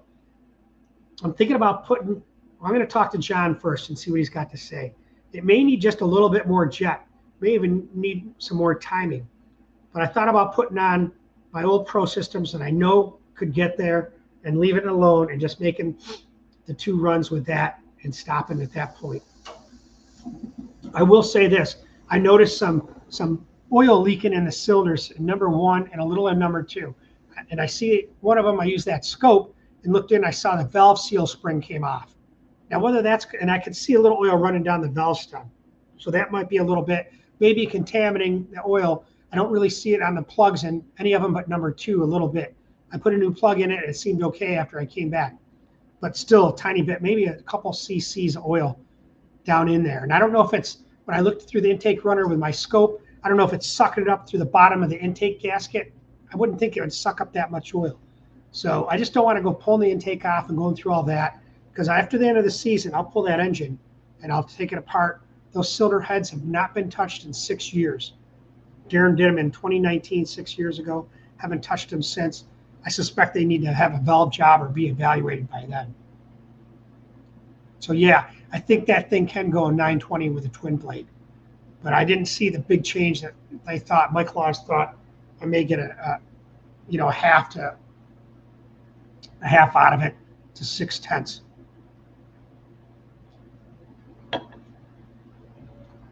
Lenko. Well, it's funny. I like Lenkos. And actually someone just sent me a picture. He had a Lenko, used to race it or whatever, sold it, but still has a brand new set of shifters he wants to send me. What will I do with them? I don't know. But he wants to send them to me, and then I get a Lenko, I guess. Will the top loader hold up to a decent build? Here's what I'll tell you what I learned on the top loader. I sold it to a buddy. I still have, if somebody was looking for one, I still have that nice Vertigate inline shifter for it, brand new with the correct top loader mounting bracket. The top loader is good for about 500 foot-pounds. After that, and that's with it goes like this. The input shafts, there's a small and a big. The small one is good for about 450 foot-pounds. The big one's good for about 550, I think, 500 to 550 foot-pounds of torque. After that, then you're on, borrowed ground with stock stuff. Now they make good stuff and you can make it, build it to that. I didn't want to mess with it. After talking to Leonard Long and him helping me out, it's like, I'm just going with the G-force, man. I don't want to deal with that clutch. I just want to bam, bam, bam. So I actually got the H pattern. he said that actually that's a faster pattern than the inline. For guys can just get, they've been ingrained with H pattern. He said guys are faster with that than inline. So there you go. That's what I can tell you about a top loader. John says a local guy who I'll leave unnamed worked on the design of the W2 heads. They were for short track racing. Bob Glidden did his own thing for drag racing. And I'll tell you, before I got the A3 heads, I was thinking about a Mopar because I had a Duster. It was a 72 Duster. Guy bought it brand new. It had a 6-cylinder and ran on 5 cylinders. I drove that car for like 5 years on 6 cylinders. I mean 5 cylinders. Thing would shake like this at idle. I'm telling you, it never missed a beat. But I was going to build a Mopar. I wanted a 340 with W2 heads, and they were just coming out. So it was like 80, I think, 79 or 80. And I remember looking at the Direct Connection catalog and reading about it. Not that I wanted to be a Mopar. I don't know. I seen those heads, and I'm like, oh, I got to have those, you know. And then, you know, you need an intake to go with them and the rocker arms, but I'm getting off the point. But yeah, I still would like to have a Duster with a 340 with W2 heads. Ramon, Tim, stop drinking that stuff. You know, it's not. Yeah, it's sugar-free Red Bull, guys. I kind of started drinking that for, I don't know why, stress, who knows what it is, but I kind of enjoy the taste of it. You know, I try not to drink too many of them. I drink 1 or 2 a day. And like right now, it keeps me awake so I don't get sleepy. We've been talking for an hour and a half already, and I can still keep going. We'll see when the numbers start dropping off or people start leaving. I'll shut up. But yeah, I know it's not the best thing for you, but everything in moderation. And that's how I look at it, except for cigarettes and alcohol. They don't work in any moderation. But yeah, whether it's eating fatty foods, fried foods, because I don't eat any of that stuff. I just eat steak and chicken and rice, and I start eating bread a little bit. But Jeffrey Lade, at John, I'm for sure. Yeah. Now here's a man right here. I have a Molnar cranking rods in the Pinto. Yes. Now I'll tell you something. Okay. Doug has the Pro Stock Pinto. It's the old Gap and Roush.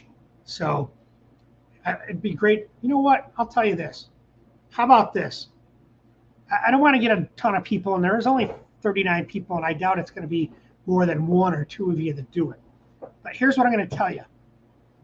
I'm going to give you my email. It's already on my site, on my DragBoss Garage YouTube channel. I'm going to say it right here. You email me. I'll have to go away. You're going to still see me. Let me check and see if I can do this. Yep.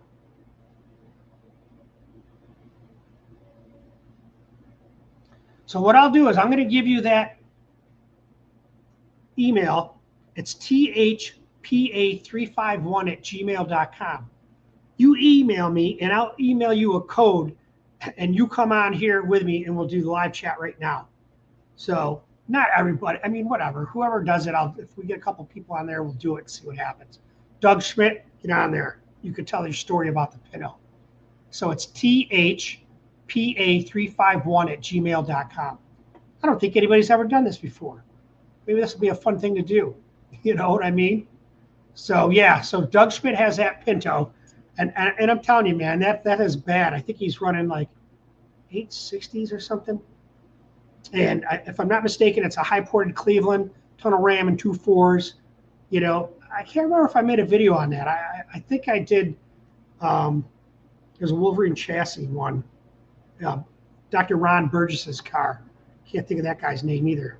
But anyways, so let's keep going, and we'll see who joins DragBoss Garage. Working on my cars in Mustang and 40 Ford. I'll need finish retirement to finish. Okay. I have a 40 Ford Coupe too, Tim. It's been a pleasure joining all you guys tonight like a time machine. Tim's channel brings back good times, and he works hard to ensure the good times will continue in the future. Bill, let the good times roll, brother. That's how I look at it. I appreciate you being here and having some fun. And thanks, Bill. And Doug came on and said, no time right now, getting ready for bed, working. There you go. Okay, I get that. Let me just go back and look at this email and see if anybody got on here. Nope. I can see the email, so we'll see if it works that way. I've torn up several T5s, but I should get, yeah. That's the thing. When I did the research, I mean, this Cleveland I'm putting in, you've heard me run it on the engine run stand. It makes 615 horse. And I forgot the torque. It was like 480 or something like that. And I'm going to ultimately put that intake and dyno it. I think I'll probably pick up maybe 25 horse from that. And I want a tunnel ram and 2 Fords. I might get another 40. I didn't want to have problems with the shifter and all that kind of stuff and the thing breaking. And that's why I said, you know what? I'll go with a transmission, one shop. You buy it once, buy once, cry once. And that's what I always say. So I'm going to do this.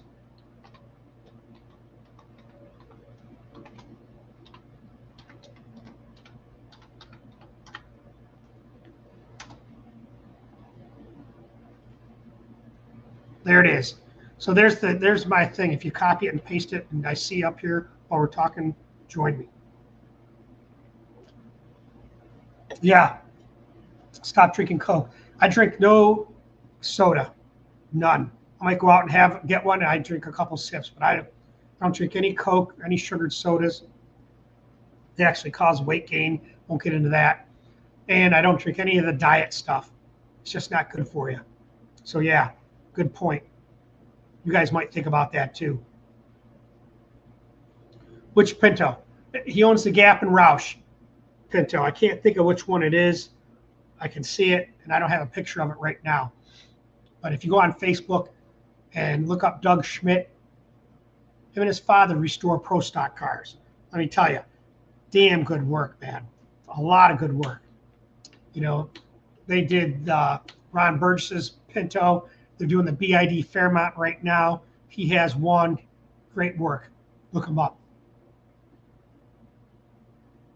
I was going to buy the pro stock that Andy Plime had on his Polaris racing team. The current owner wouldn't come down on something right. Look, I was going to buy the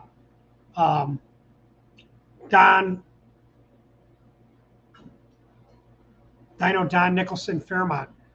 My buddy there in Hawaii had it. And I was this close to taking a loan out and getting it. But then after looking at the chassis and looking at what I had to do and getting it over here from Hawaii, it just didn't make sense to me. I wasn't going to put in $75,000 to have a car for what? Bracket race maybe? But I do, and I will build a 78 or 79 Ford Fairmont. I'm building one. I want one of those with just like Glidden had. I'm telling you, that's going to be in the future.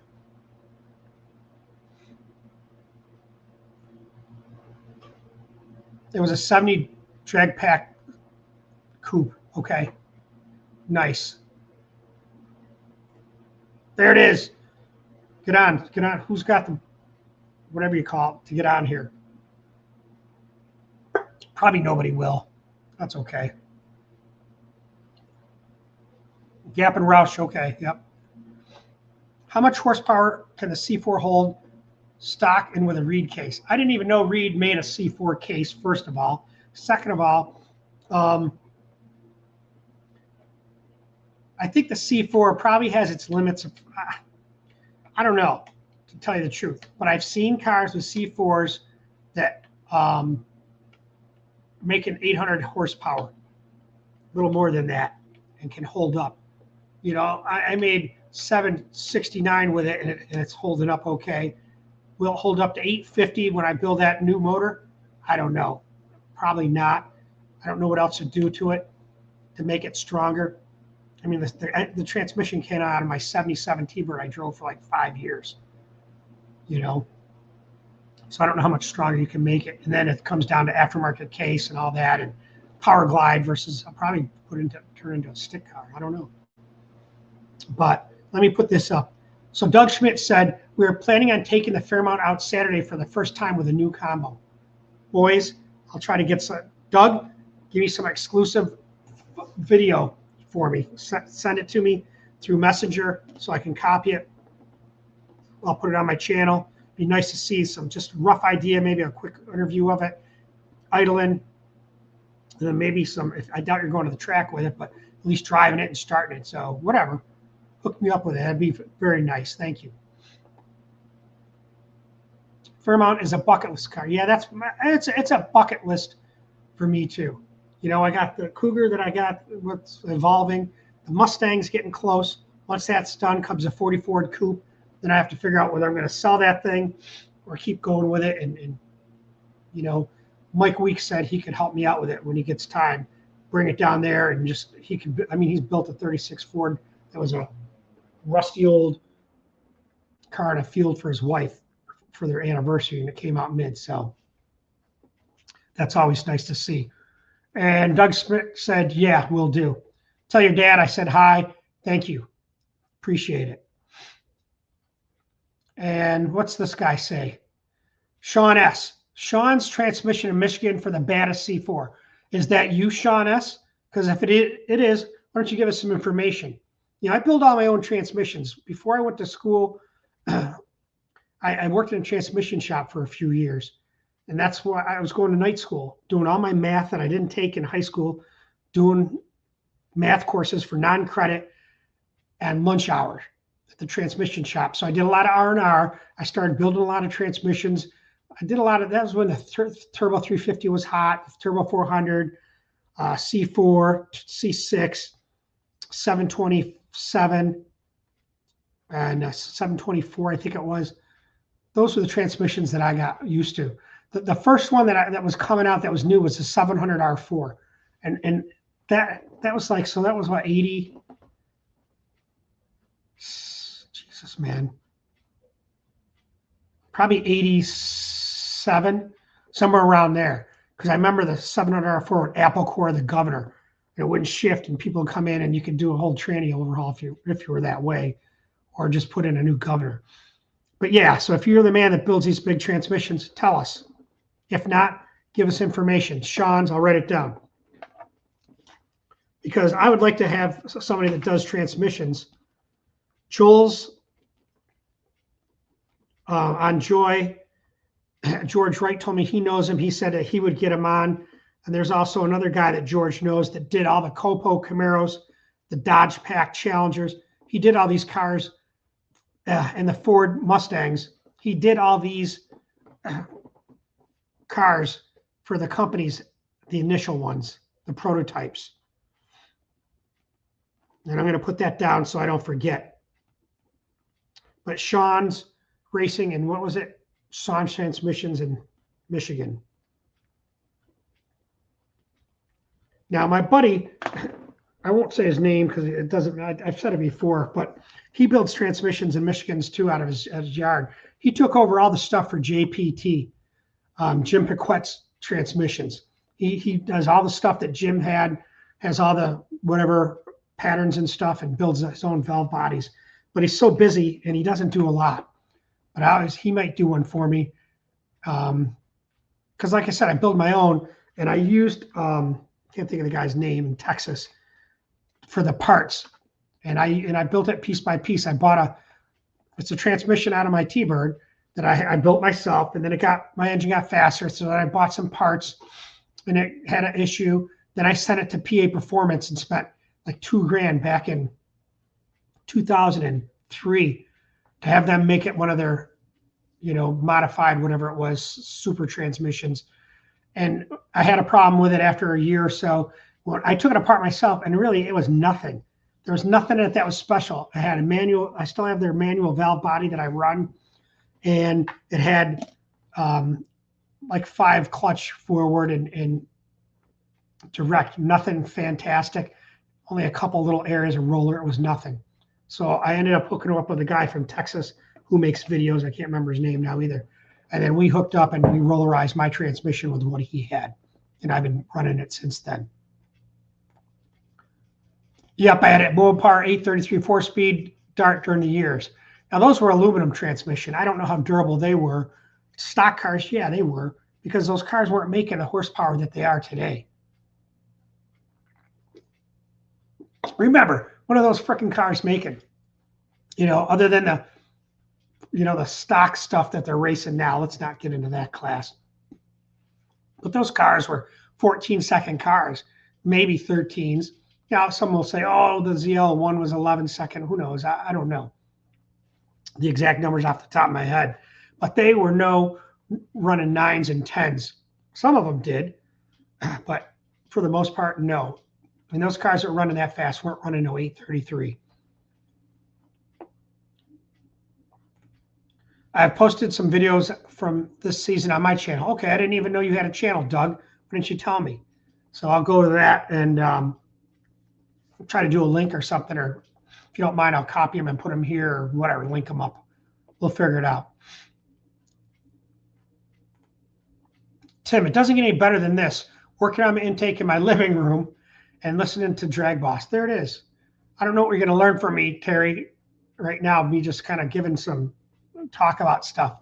But yeah, working in your living room on that intake there. I like that. Thank you so much for taking the time for me.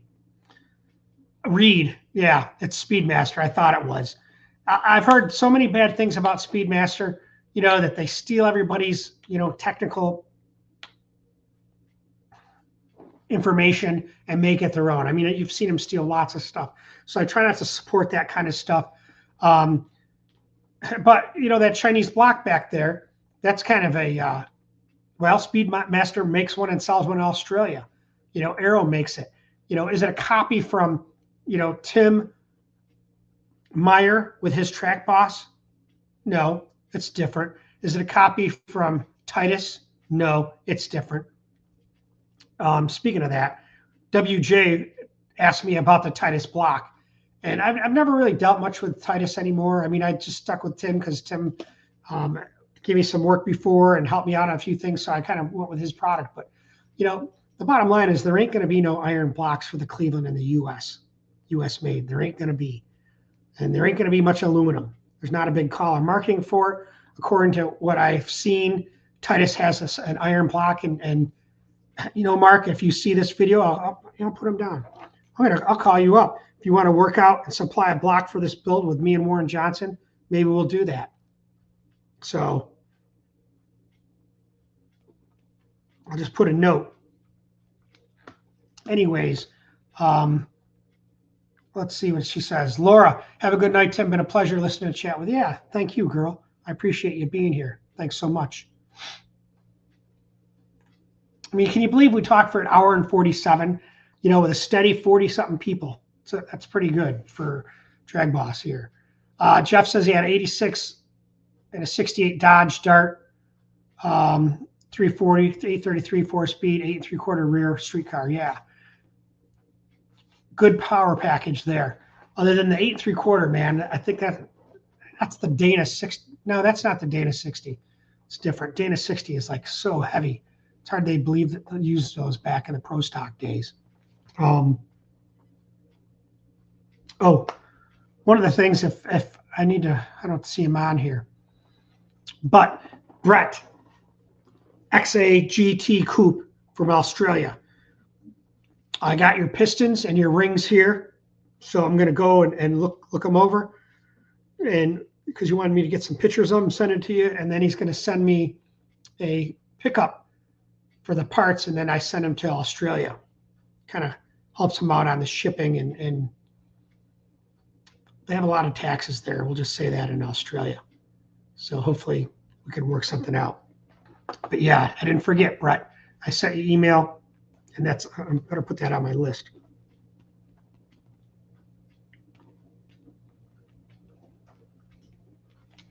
And then let's see what else we got going on. People still got 38 people listening to me. I'm trying to think of what else what I can tell you in this period of time rather than waste your time. Like I said, what do you guys think about this? I already told you that I started hitting Facebook pretty hard. I mean, it's pretty impressive that the numbers I have. I can't believe 3 or 4 million views. I put up videos. I mean, they're getting like 700,000 views, 600,000, 300,000. I mean, just stuff that I've done, and can't believe that people like to see it that much. So I'm thinking about moving into TikTok and also Instagram. I wasn't against those. It's just that I didn't have the time to do all that. I still don't have the time. But I decided at this point, with Darren coming aboard and us wanting to do this, and then as our retirement, I think what we want to do is move out into the realm of social media. So I think I'm going to do that, and try to get a TikTok ID or however it works. I don't even know, but that's my job to figure out. And then start posting videos. I see these guys that post stuff that are not even really interesting, with like crazy 100,000, 200,000 views, and people are, it's kind of lucrative for them. I can give back something that's more than lucrative. It's saving time and money for you, and these tips and entertainment too. So I think I'm going to progress and move out to those social medias platforms. Tim says A and Red S transmission supplies parts Kansas City, Missouri, Indiana Street. Let's put it down. I'm going to see about bringing some people on here to talk about transmission tech. Now, there's another guy that does this, Cope Racing Transmissions. I think his name is John. Now, he's a nice guy. I've heard him and Andy. If you know Andy at Union Motorsports, I watch his stuff too. And he built a transmission for Andy. I'm not really sure. I know they had some issues with it, but I don't really know what happened after that. I haven't been following it, or I missed it. So I'd like to talk to some guys about talking about some transmission tech and what they can do. A lot of guys aren't really building this old stuff. One, the parts are running out. Just to get the hard parts are hard to get for a C4. I watched Titus, Mark McEwen. Yeah, I have nothing against Mark. I just don't comment about his stuff or get involved with it because I didn't want to get into an argument between being loyal to Tim Meyer because of the DragBoss and all that, and then trying to juggle two things. But Tim's kind of got out of building the DragBoss, and the iron one, I haven't seen anything of it come back, or the aluminum one. He even was talking about or even pushing the Chinese block. So I mentioned to Tim I was going to talk to him. He never really commented.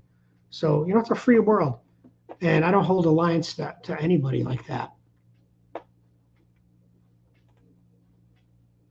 Jeffrey says, Gadsden, Alabama, Green Valley Drag Strip Drive. There's limp home with a weak clutch quarter-mile track, 12-second streetcar every weekend, too much fun. Yeah, I will tell you this, talking about 12-second cars and how fast cars go. I will say this, once I got into the 9-second range, the racing fun has never been like it was.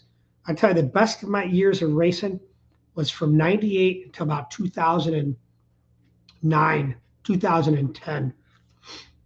That's when I lived more in New York and Columbus, and everybody raced back then. All my buddies raced. We'd go out on a Wednesday night at National Trail, which is now owned by Durana Dragway. Durana Dragway owns National Trail. They own Dragway 42, and they own Milan, Michigan. They bought up all three tracks here, and they're more IHRA oriented. But really, the best fun I had was driving with that 385 Cleveland. I put a video on Facebook. That thing was the best engine I ever had. That thing ran a best of 999. It would always go like in the 10.0 to 10 teens. One time when the motor broke, it ran 1016 with only 7 cylinders, put it that way. So those were the times. Now, I'm not sure on this internet if it's being laggy because I see a little internet symbol, but I don't see it here. So that might be telling me time to get off the damn air. If it is, put it down here so I know. But yeah, those days were great. Running those speeds, anything up in the 10.0 class, 1050s, great fun, man. Don't need a lot of safety equipment. Don't need a lot of hardware, so to speak, and engines will live. So those are the best times. Just go and race.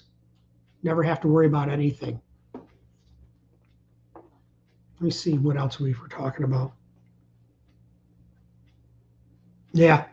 So I want to do 6 more minutes so I can do, I want to do, 2 hours and say I did 2 hours.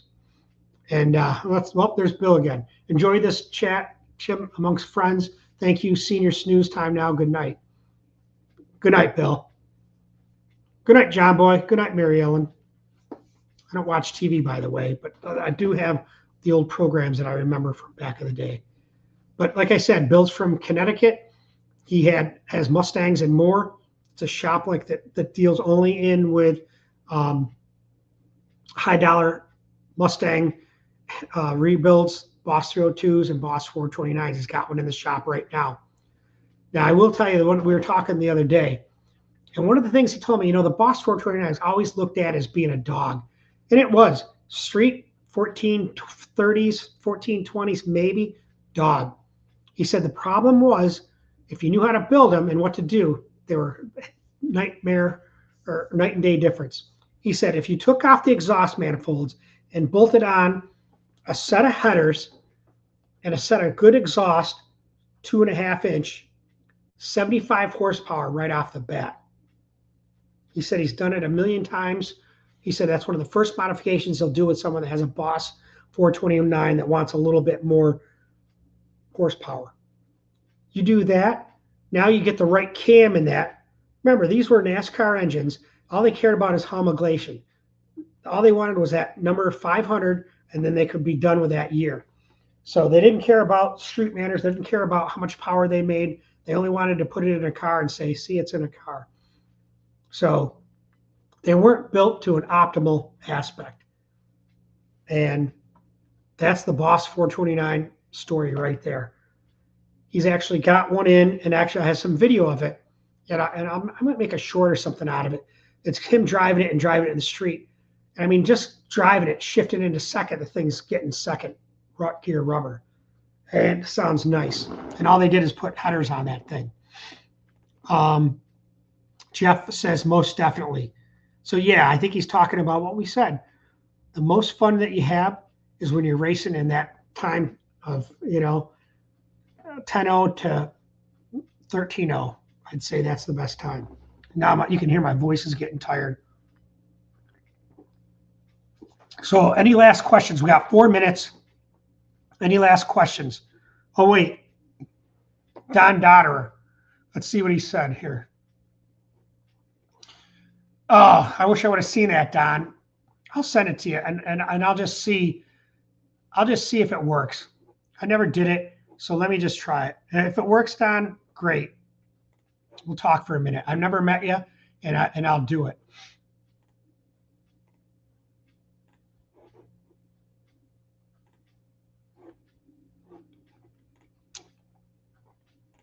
So here's how it works, Don. You'll get this link in the mail, and then you just click on it. You got to know your YouTube login or your Facebook login. And then you just come aboard. I'll see a little picture. You follow the cues, and you'll come aboard. So we'll see if it happens. Because I know he's a Chevy guy. And I'd like to get some information from these Chevy guys.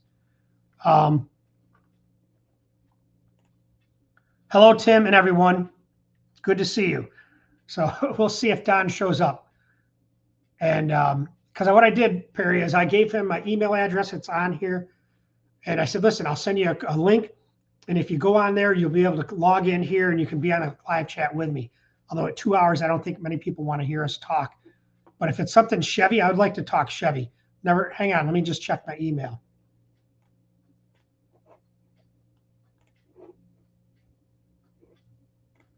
We'll see what happens. So, hey, Anthony, get on here and be live with me. thpa351@gmail.com. I'll just keep going. When I see the numbers go down 15 or something, I'll stop talking. Jeff says, have you ever heard of the Honkin' Hemi? Of course I did. Lady, I can not remember her name. I met her in Green Valley, Dragway on top of others like Big Daddy. Amazing time in life for me. Yes. Yeah. Now, Honkin' Hemi wasn't owned by, you're talking about Shirley. Dang it. I can think of her name. She Dragon Lady, I think her name was Shirley something. But she drove that car. I think the Honkin' Hemi was another guy. I think he even had the Melrose Missile or something, but I don't know. Mopar guys may know. Let's see what this says. Going to watch from the beginning, didn't know you're on tonight. Well, get on here, Perry. Come on right now. I'll put a link. You too, Anthony.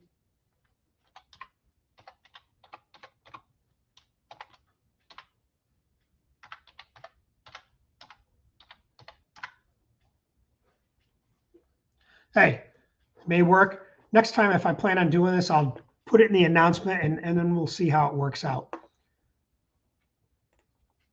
Anthony Icovino says, hey, Tim, been here quietly listening. Good show. Thanks. Thanks, Anthony. I appreciate you being here. You know me, I can always talk. But I enjoy being here, hooking up with you guys and giving recognition to the guys that have been loyal to me, I guess you would say, or subscribers for a long time, you know. And that's not that new guys aren't subscribers. Hey, I care for everybody. I appreciate everybody being here. And thanks. You got it, Tim. All right, we'll see you. Sign in. Good night, Tim. I'm up at 5. All right, Ramon, we'll talk to you later. Roland, nice to see you. Bud Fable had the twin turbo honkin' Hemi. Now, I don't remember the honkin' Hemi having a twin turbo in it. It must, because this guy, he knows his knowledge. So, okay. I always thought the honkin' Hemi was just a Hemi, you know, like a an altered car. But maybe I'm wrong. We'll find out. I could listen all night about bench racing. Amazing time tonight. I could too. You know, we lived through these storytelling, and I'll tell you, this guy right here. Let me find out where he is. There he is, Roland Tamacchio. This guy knows a lot about racing. I really don't know how. I think he was a crew chief or in a crew, and I forgot it. Roland, I just forgot now. You can give us some information. But I've asked him to be on a live chat before. Never heard from him. But that'd be cool. He's got a lot of stuff he could tell us.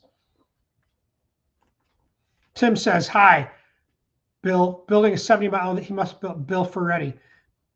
Building a 70 Mach 1, 4-speed, 351, Cleveland Acapulco Blue. Painting it myself, now all drives.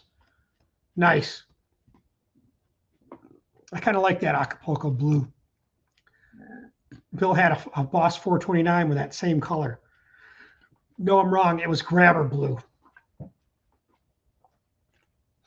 Perry Ford. I'm 60 years old. Also March 65. Yeah, I'm March 18th of 65.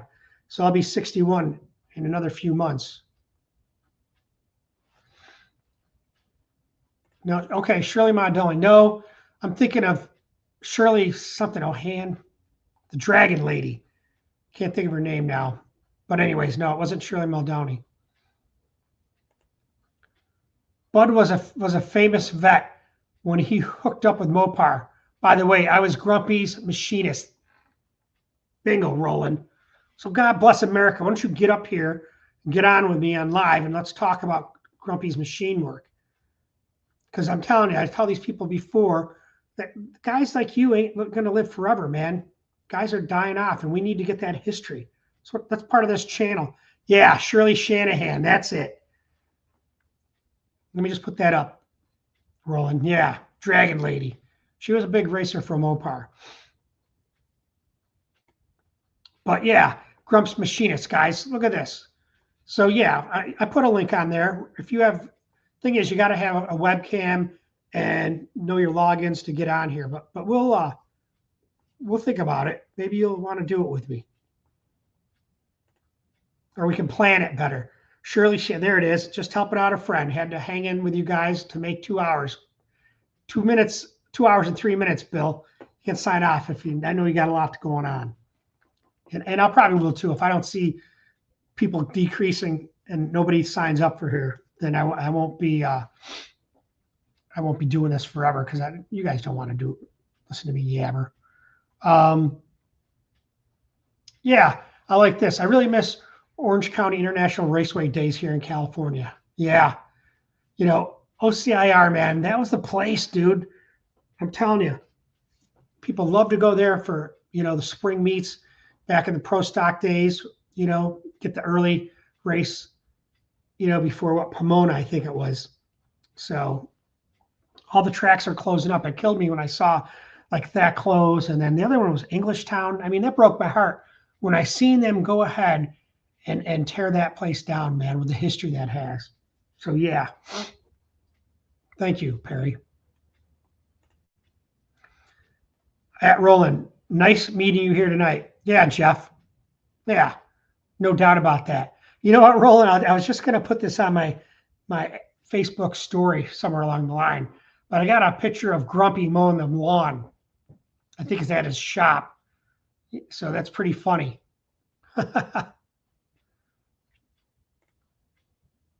Much enjoy this. Thank you, Brent. Thank you. Thanks for being here. Hopefully you're subscribed and you can get the notifications for this kind of thing. It was kind of, what's the word I'm thinking of? Off the cuff. You know, I just did it. I said to Zeus, who's sleeping now, I said, I haven't talked to these guys. Let's see if I can do an hour live chat. And that'd be a great time.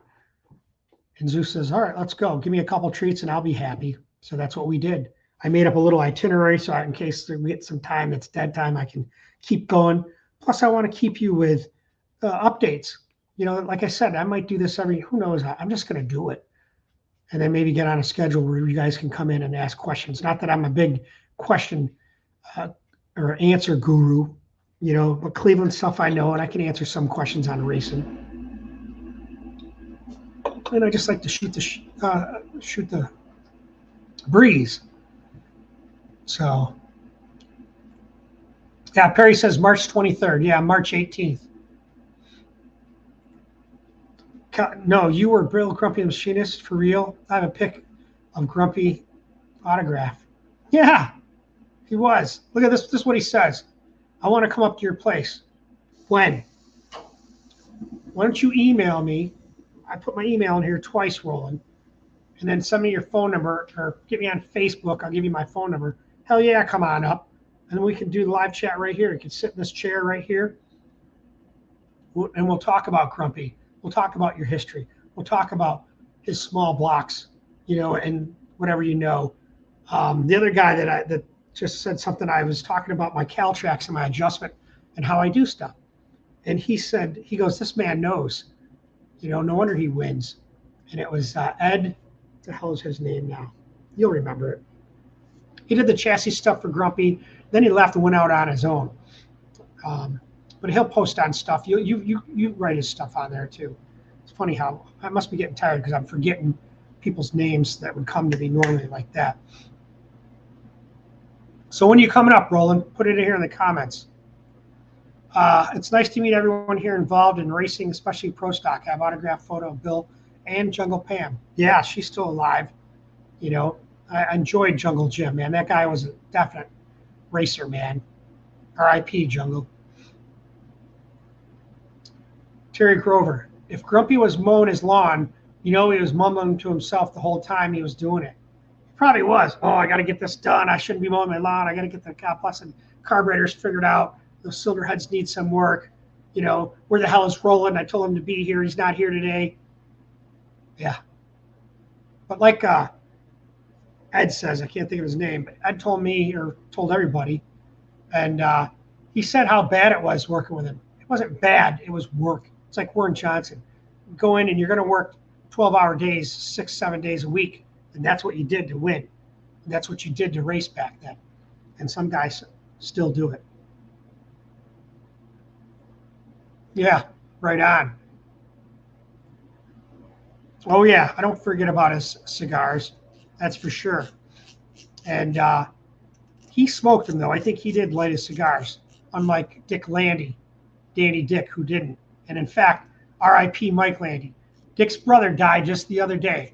Now, Mike Landy did a lot of the machine work for Danny Dick. You know, all you see, though, a lot, not all you see, but, you know, Robert Landy, his son, posted that. But a lot of it is Mike doing the machine work. You know, and Dick taking not all the credit, but Dick was the racer, man. So, R.I.P. Mike Landy. I'll get the email to you. I'm counting on you, brother. You got to give the Grump some recognition, Roland, and you got to give yourself recognition. You know, that's really why I wanted to give you the recognition, too. My dad is from Reed City, Michigan. I love Ohio and Michigan for the automotive world growing up, going back to family reunions every 3 years and been there so many times. You know, thank you, Perry, for that. You know, you're from California, so thank you coming from a southern state. But I lived in upstate New York, Syracuse, New York. I raced at a place called Estes Safety Park. It was around since the 50s, 57, I think. We called it the swamp because it got wet sometimes and they didn't have any asphalt. It's probably still like that. But man, that's where I teethed and learned how to drag race. You know, back in the later, probably later 90s. You know, I was building stuff in street racing or trying to drive on the street and then went to the track. But yeah, I love that kind of stuff. And I moved to Ohio because they had so many racetracks here. You know, after I got out of school, the jobs that I wanted to do, heart surgery, there weren't any jobs. So my first job was in Columbus with a heart surgeon. Actually, it was a big group. And that was 98. And I started racing at National Trail in 98, 27 years ago. And that's when I met Warren Johnson. I told you that story. I still have his card sitting over there. I went up to talk to him, and he says, I started talking to him about racing and how much I'd never been there and I loved it. And my buddy is an old friend and blah, blah, blah. And I said, but you know, I'm a Ford man. I have a Cleveland I race. He turned around and walked away and I go, oh, he's supposed to be going to get me a t-shirt or something. I can't wait. It's going to be awesome. I'm watching him walk from the trailer to the car, back over here, there. You know what? After about a minute and a half of standing there walking around, I just left. I said, he didn't get me nothing. And when I had him on for an interview the first time, I told him that story. He just laughed. So, yeah, you're right. Ed Quay, that's it. Was there when okay. Yep. And he talks about working there, and it got to the point where he started doing stuff on his own, and then he had his own chassis shop. And, you know, I don't know much about his work and how great he was. He says he was and all that. I don't know any guys that really knew him back then or guys that are really around other than, you know, the older guys that are dying off like we talk about. But he'd be probably fun to talk to. I think I asked him before and never heard back from him. Henry Ford Museum, Greenfield, everyone, yeah. Go there one time in your life. I'll tell you, I went there in July with Izzy. Her and I took a road trip. We took off there with Zeus. We went to the Henry Ford Museum. Zeus is a service dog. I brought him in. We went through the whole museum. We did some at Greenfield Village. And then I'll tell you what we did, and I had the most fun, and that's Fairlane. That's Henry Ford's house with a river going behind it and waterfall. I'm telling you, well, I was going to make a video of it if people would be interested. Henry Ford's garage, you know, that he had his own power plant and where it was and inside his house. And just amazing the stuff that he had. Good boy. So I'll make that video and put it up, and I won't put any big posts to it. Guys that want to know, well, no. Great place, though. Danny Dick, Sox and Martin. Oh, my God. Yeah, you're damn right, man. They were all heroes. Ed Pink, yep, and I think he just died. Ed Pink Racing Engines in California. He was a big Cammer guy, Chevy guy. I'll put it up because there's a lot of stuff in there that you ain't going to see nowhere else because we were like the only people at Fairlane. And the gates were kind of open. So me, Izzy, and Zeus went on our own tour. So yeah, I'll put that up. So yeah, so we'll see what we can do. I saw your family's video on Henry Ford's. I didn't make one yet, so I don't know how you saw it. It might have been something that I put up, a blurb or something. That could have been. Ah, John, you're right. The swamp. Usually 8th mile these days. Yeah. If you look at my car, my Cougar, on the whole side of the window, the quarter window on both sides, and there's even one in the back, were all the wins that I had there. You know, I won pretty good there. You know, a bunch of them. Like, I forgot what it was called, trophy class or something. I think I won the whole thing in the year or whatever. And but I was going there every Sunday. I didn't have slicks. I brought all the stuff in my trunk. My slicks, my toolbox, had a mat I put out, jack and jack stands with the Cougar. I jack it up, pull the tires off, put the slicks on, and race. I think it was called Modified Trophy. But it was crazy, man. I love that track. 8th mile, though. I have a buddy that races there still. Electric motorcycle. Jeff Dysinger, the Dice Man. Him and I went to high school together there at Baker High School. He was in the automotive shop along with me. We had a Ford 289 there that Ford donated and we messed around with. And he still has his, probably pretty much his first car. It's a convertible Mustang. I want to say it's a, is it a 70 Mustang? Convertible with a big Windsor and blower on it. Roland, oh yeah. Ed Pink was the first to get the camera chain equalized. Yep, he did. He died just a little while ago. That guy, Stapleton 42, I think, did an interview with him. And that's awesome. You know what? I agree. I'm not an 8th mile racer. I don't, maybe it's because that's how I grew up, but I always loved to have quarter mile. I guess I like that feeling of 130, 140, 145, that feeling a mile an hour. You know, not an eighth a mile, having your eyeballs pushed back in your head, but just that feeling of driving a distance and watching that car that you're trying to beat. You know, you see the fender there and you're fendering them and you know, oh, I got to hit the brakes or I just got to keep into it. I like that kind of racing. I wish they got rid of the 1,000 feet. You know, if they had such an issue, just have them do something else. Turn down the freaking boost or something. I don't know. They don't have to limit the track. There it is. R.I.P. Ed Pink. George, good to see you. Might be thinking of y'all's episode with the Ford Tri-Motor. Yeah. I'm telling you, that was a great time. Our family had a great time on that 96-year-old airplane that we're like, Dad, if we die, we're all going to die, right? I said, yeah, probably. Okay, let's do it then as a family. And I'll never forget that. I got a recording of that thing. I'm talking, that thing sounded like a cammed engine. Well, it was cammed. That freaking radial. I loved it, man. When they fired it up, smoked a bit. So I was just there. Actually, I went there in July. No, with August with Izzy again. We went to, because it's a museum right down the road near Port Clinton. It's only about 20 minutes away. And one of the nurses I work with, her husband's rebuilding the Tri-Motor there. And they just got the motors there. Had to buy them. They're all rebuilt. They're making all the aluminum skin and replacement pieces themselves. I could go there and volunteer if I had the time. So it's pretty cool to see that. And they were just flying another Tri-Motor October 10th and 11th. But we didn't go. So yeah, thanks, George. Didn't know you were here. So man, my voice is getting tired.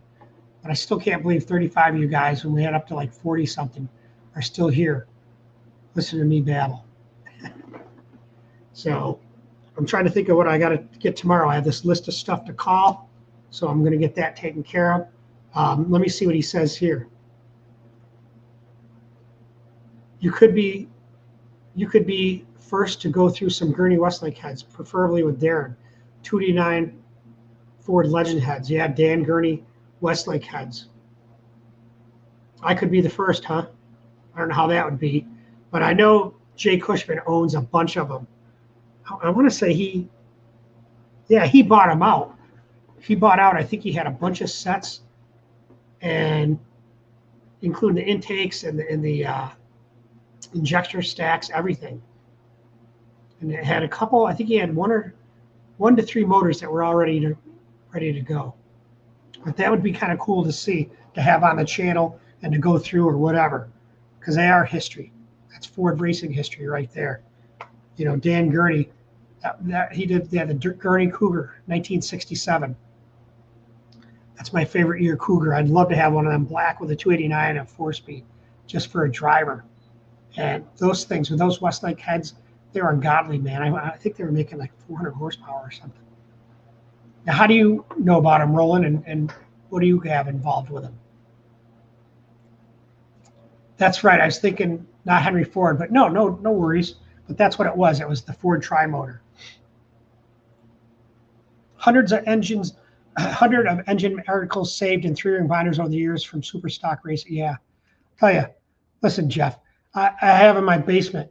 They're all in plastic storage bins, but I have so many years of Carcraft, Hot Rod Magazine, Super Ford Magazine, Super Stock and Drag Illustrated. I think I have a few of them.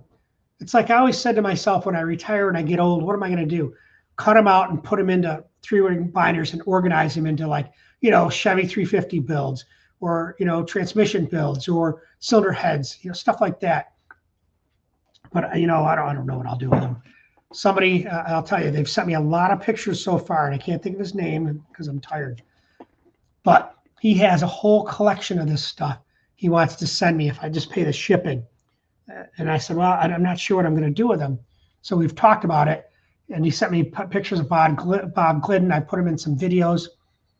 And I just got, you know what I got? I got this. Let me get it right now. I'll show you.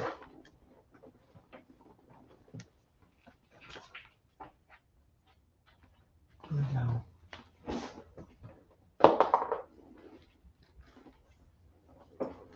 Look at this.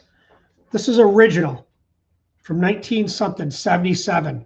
Subscriber sent it to me. I can't think of his name off the top of my head, but he sent me this. And he said you can wash it. It may fit you, but it's got a lot of stains on it from being in his garage. So thank you for that. I appreciate that.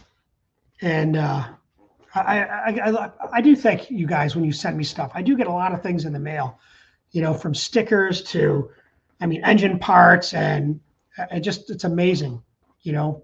And now that I can start focusing on some things, I can probably start working on that merch. And I do have some t-shirts and stickers, and it's just a matter of how to bill for them or charge for them and mail them out and all that kind of stuff. So I kind of put it on the back burner. But thanks, George. Smoky Eunuch. Now, here's another one. Okay, this is for Chevy guys. So a buddy of mine, he actually owns that Cleveland back there that I picked up, the gray one that he wants me to put together. It's a short block. What he has is an original DZ302. Now, I got a short on it I made. I'm going to post it, but I'll just give you a little inside. So this is an engine that Smoky Eunuch built. He sent me the magazine article that came with the engine. The guy got it. He got out of Vietnam in '68 and tried to buy a 302 Camaro or something. Couldn't get one. Tried to buy the engine from the Chevy dealer and couldn't get the DZ302. So he ended up buying it as an over-the-counter motor, I think, from a Pontiac dealer. So my buddy has this engine. It's complete. I mean, to the pack that has a bell housing, flywheel. I mean, everything. So he's looking for a '69 roller for it, if anybody knows about it. But he sent me the article with the thing, and he said, this is the motor. When the guy had it built, it was built by Smoky Eunuch, and shows the article, and this is the engine. I think it made 500 horsepower or something. So I'll have a video of that for you Chevy guys. John Salvatera. The 289 was donated by Ford. I bought a 289 from that school for my '66 Mustang in the late '70s. Could it be the one? No. The reason I say it is the story I got, and I graduated in '83, so this is in '81 probably, because that's when I got my Cougar in the Cleveland, and it was there then. So it wasn't in the '70s, but it was what it was is they were transporting a bunch of Mustangs by rail. It was in the '70s, and the train derailed and crashed all these cars. So what they did is they took out all the engines and transmissions, and they donated the engines to schools. And mine was donated to, in Baldwinsville, C.W. Baker. And that's the story I heard from it, John. You can comment on it.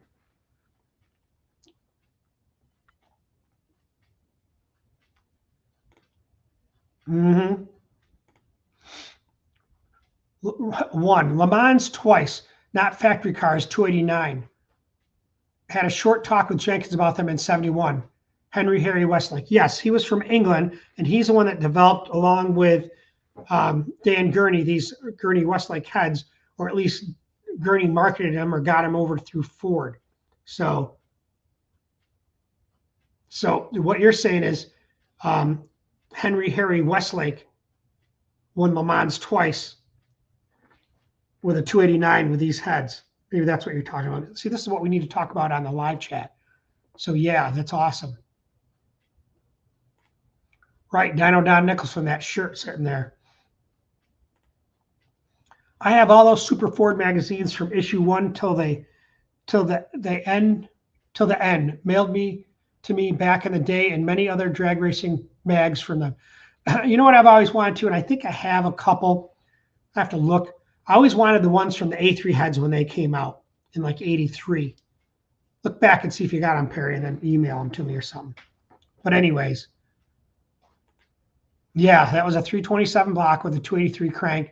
I mean, it had forged pistons, pop-up pistons in it, forged rods. It had a special oil pan I saw with a trap door,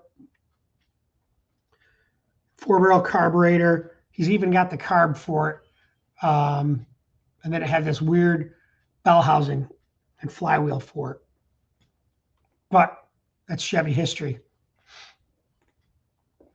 Didn't Gurney race it? Yeah, in Mexico, right. Were the Westlake heads 3-valve, 4-valve heads saw set for small block? Wasn't aware of small. Yeah, he raced it in I think it was SCCA, and 67 was car of the year, the Dan Gurney special, and I think it might have been in Mexico. The Westlake heads were, I want to say, 3-valve per cylinder, I think. You know what?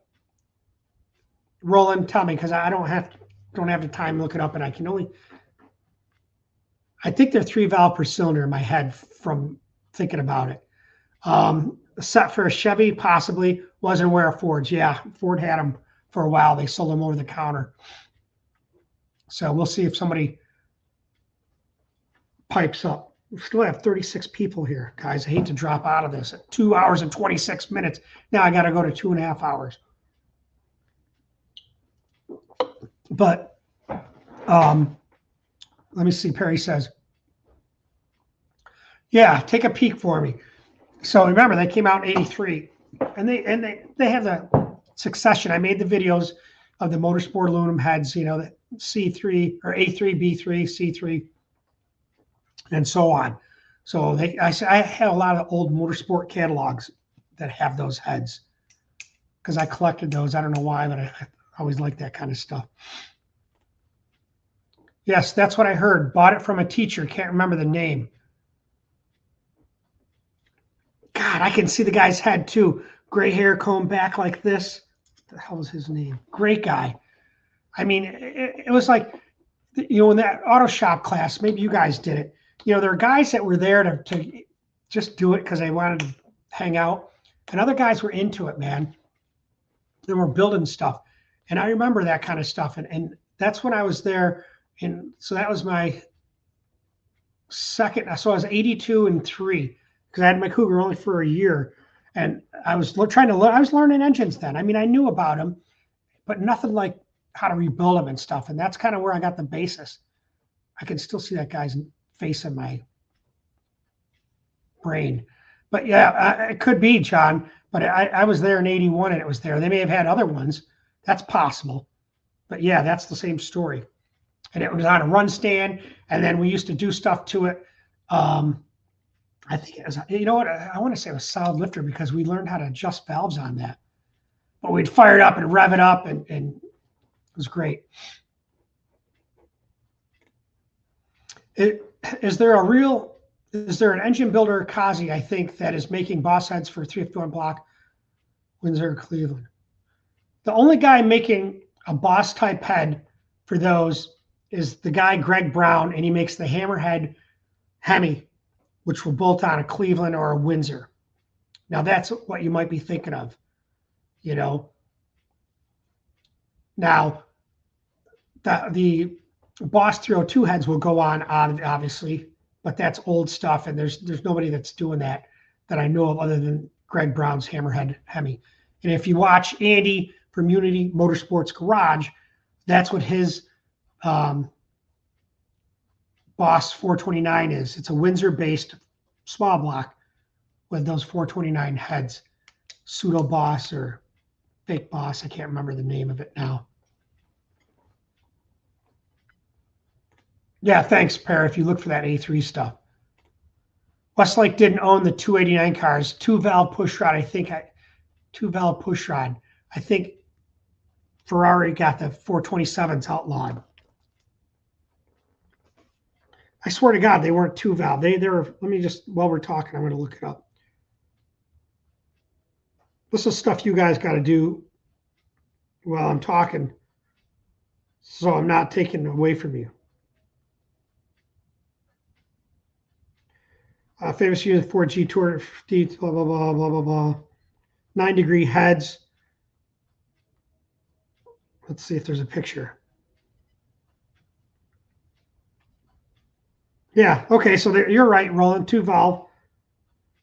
They just had wicked intake and exhaust chambers. So, yep, you're right. Who would have some Gurney for sale, and how much would they be asking? The guy that has them, the guy that has the biggest Ford collection in the world I've ever seen is Jay Cushman in Maine. And I should do a road trip up there. He invited me up there to look through all of his stuff. But he's got every freaking engine you can think of and 5 or 6 of them. And he bought out Gurney Westlake, Dan Gurney's shop, when the time came. And I've seen what he bought out. Bunch of motors, bunch of the cylinder heads all done, raw castings, most of them are done, the intake manifolds, injector setups. So that's who would have them. And a set like that, you wouldn't be getting that stuff for at least, I mean, that's a $5,000 or $10,000 set of heads. Probably, I mean, to be reasonable, the shit's, I mean, it's not going to be gold forever. This stuff's got to be used up if you're going to, why buy all this stuff and put it in a warehouse unless you're going to use it? And the people that are using it are us. So he might get rid of them cheap if you're going to do a project. But I bet you they're probably $4,000 to $5,000.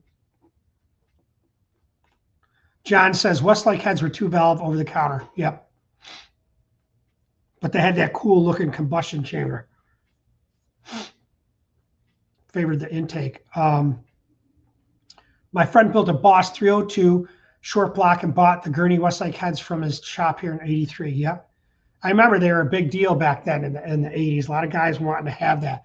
But a lot of them were like Mustang guys, like 69 and 70 stuff, Shelby stuff.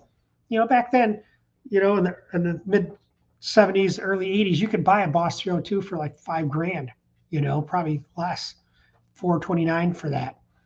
So a lot of guys were buying them up. Cobras. Put in a 67 GT 350 Mustang. There you go. Webers. Yep.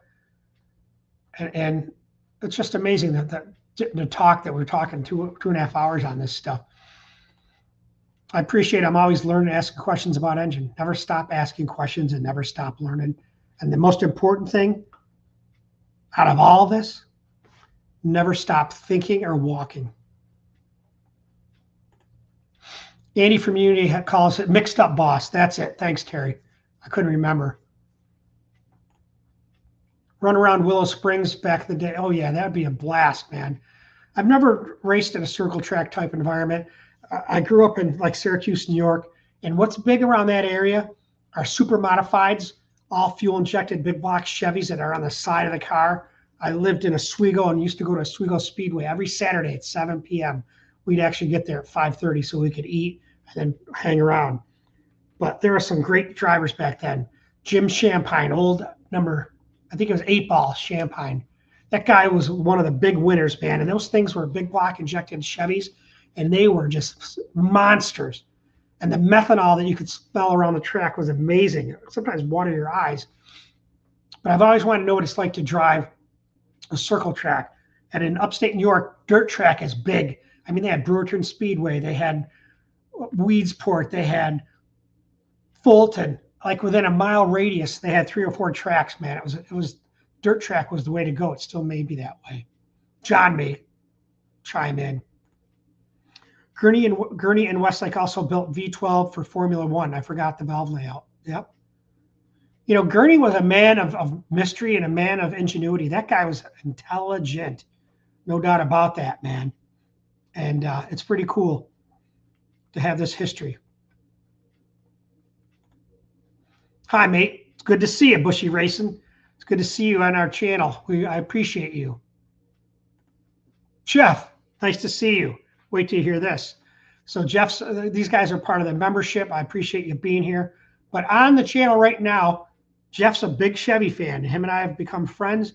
We talk about our cars because we have similar performing cars, although he has a bow tie and I've never worn a bow tie. But on the channel right now is Grumpy's Machinist from back in Pro Stock days. And I'll put him up here and then you can get his name. You may even know him for all I know. Roland Tamacchio. So Jeff, he worked back in the Pro Stock days and did the machine work for Grumpy at the same time that Ed Quay was doing the chassis work for him.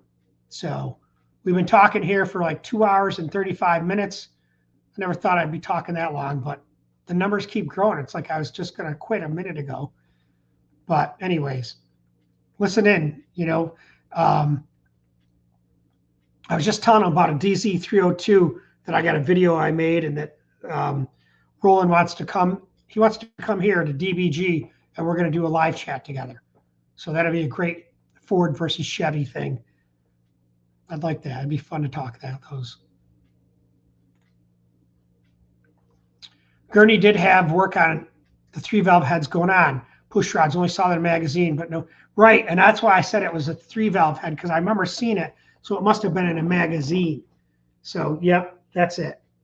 And thanks, John. I appreciate the donation that you gave previously. I appreciate you. Thank you. George, there's a guy, there is or was a guy in Island Falls, Maine, had a collection for, his name is Bishop. Okay. Don't know Bishop, but I only know Jay Cushman from Maine, if you know him. Craig, the Gurney Plymouth engine heads look insane. Okay, I didn't know that they had them for Plymouth either. So that's, I'm always learning something new. Tony Belvalesky, hey, DragBoss, what do you think about the CHI 3V heads? What, you really want to know what I think about them? You put them on and you're going someplace, dude. Those are great heads. Great heads. You know, when I was doing, I'm just old school, dude. I'm 60 and I've been racing the same stuff. That block's 54 years old. The cylinder heads I race are 44 years old and 42 years old. And I always wanted to move up to them, but I never did. I try to, I'm one of those guys that gets a package and I just want to keep going with it and make it the best I can. And once you get into something, I just never look back, because I have a set of Blue Thunder 3.6s. I have a set of, you know, Yates. I mean, I have a whole bunch of other heads. I just never moved to those. And you put those on with the right cam and you'll make, I don't know what your goal is, but you can make 500 horsepower without even sneezing. Those are 600 horsepower heads probably out of the box. And with some work and some stuff, you can make 7+. So great heads. Jeffrey, Roland, so nice to meet you here and completely amazing. It is amazing. You know, you get people with some history here. And it's like I told Warren the other day, Johnson, I said, listen, I got to start doing these live chats, you know, where I just go down there and talk. If I gave you the code to check in, would you do it? He said, well, you're going to bother me on there? I said, probably. He goes, well, I guess I could do it, but I ain't going to be on there all night. I said, well, I wouldn't have you be on here all night. You know, maybe a half hour, you know, if you can handle it before your bedtime. He just laughed.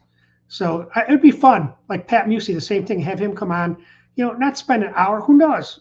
We don't know where it's going. But that's kind of like a new outlook I'm thinking. Because I have no problem talking. You can tell.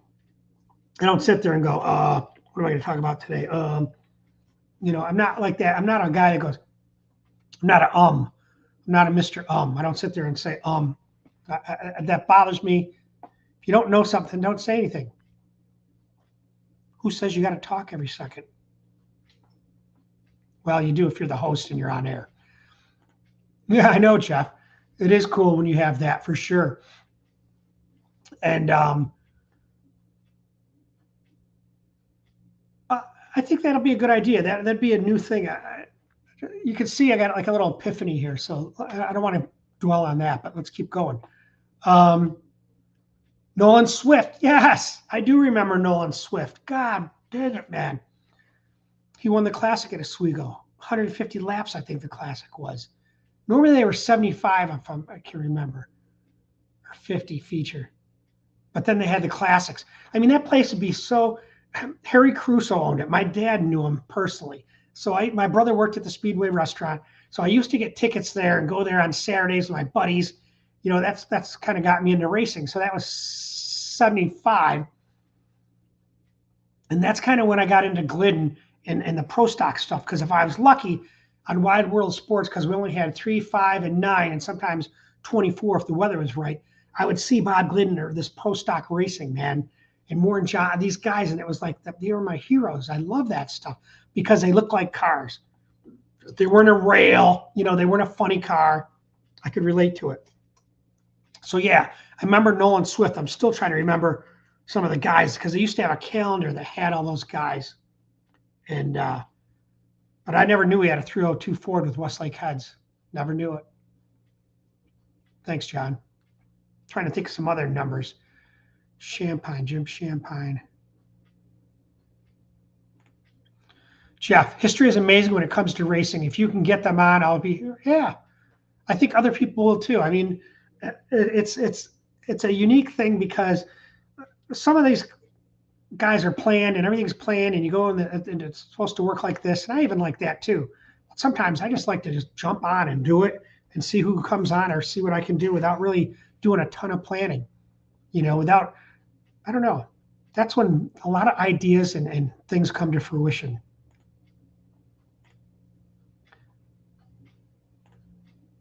Terry, I'm the same way, Tim. It's a challenge messing with old cast stuff to see how fast you can go. Yeah, it is. It is. You know, I wondered if you had ever ported any iron Cleveland heads. I mean, I have a few sets. I thought about doing some, you know, these pro stock heads, doing some of them are epoxy, need the new epoxy in there. Some of them have no exhaust work. I mean, I know I could make some improvement, nothing fantastic, but enough. And it'd be kind of fun. So yeah, let me know on that. George, I think I met Roland Tamacchio through Bob Ingalls or Richie Matoni back around 78-ish. Okay, just chuck it on Zeus. Okay, there you go. Roland, if you're on here, do you remember George Drees? So George is one of those guys that's kind of like computer guy, knows everything, can figure out formulas like this, write stuff down. More mathematically inclined than me. Walking history books for sure. I'll say yes. All these guys are these guys that I've interviewed. I mean, like look, Don Lucido. Now him and I only did some phone interviews. I mean, he's an amazing guy. I mean, he developed the Ford D3 head. Okay, I had the guy on. His name escapes me. He invented the Yates head. You know, Yates did not invent the head. You know, he marketed it. It was done at his shop, but he did not make the head and design it. You know, my buddy that I talked to, I had him on, I can't think of his name now, sorry. I'll have to try to put links. Now I'm learning more about putting links down here, you know, in the video. Check back if you're interested in that, and I'll put some of the links of the stuff I think you may be enjoying. But he made the Yates head for Robert Yates. The Aceto, you know, God, I can't think of all the names now. They're just escaping me. But Alan Root, a buddy of mine, I just talked to him the other day. You know, he's got a surprise for me. He wants me to do an announcement on DragBoss Garage exclusive. So he's another guy. You know, the other guy that I made the video on the 6-cylinder billet head, you know, Alan Johnson. I had talked to him. Actually, he emailed me once that I talked to his girl, Tammy, and she said that she would get back to me. He's busy, so I need to get him on. He wanted to kind of tell his story. You know, his brother was Blaine Johnson that died in the Top Fuel accident back in the, I think it was 80s. If you have a junk Cleveland head, I'd be happy to develop a port for you. Huh, there you go. Interesting. That'd be cool. I like this one. I have a whole head that's cut up. I'm going to make a video on this if you guys are interested in seeing this. I mean, obviously, this is why the Cleveland had such a problem, right? You look at that port, it looks big this way, but look at the short turn. It's got nothing. Hits here. That's why they cut this all off for the pro stock heads. Boom, and then put the plate on that. I should do another video. Guys can't get enough of this kind of thing. But it also shows you on the short turn where the water is. Look at here. Look at that. You can't go grind too much on here, you know. You'd be right into the water. I have a great cutaway that shows a Cleveland. Well, look at, well, it's this. I figured I'd fool you a little. There's the intake port, right? We all know that the port velocity is low here. That's why they put the port stuffers in, right? I have a set over there on the bench, or you could use epoxy. Darren told me just by putting those stuffers in, that's 30 foot-pounds of torque right there.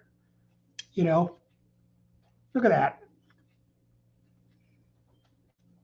And you can see here, the water jacket here for the short turn. You got to be close with there. You can't, trying to work that short turn over to adjust your RPM range. You got to be careful with these old heads. But I'll have to make a video on that. You guys like that kind of stuff. But yeah, I don't know if I have any junk heads, Jeff. But yeah, they're open chamber. If you're going to do it, I'd want you to do it on a closed chamber. I don't know. Let's entertain that idea. Thank you. Roland, I would probably have met George at E-Town about 88 when I worked for Captain Chaos. I've heard that name before, Captain Chaos.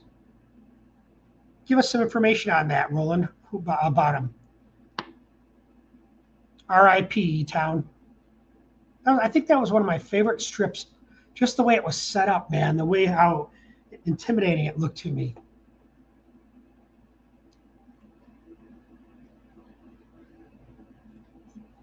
Bushy Racing. When are you testing next? I'd be interested to see your plugs reading on a clean cut run. You know what? Here's what I'll tell you. I was on this chat last night, which is it's a forum of guys that are in the know. It's kind of a private thing, but I will tell you that one of the guys does all the cylinder heads for Pat Busey. So he invited me to invite some people there, and actually, that's you.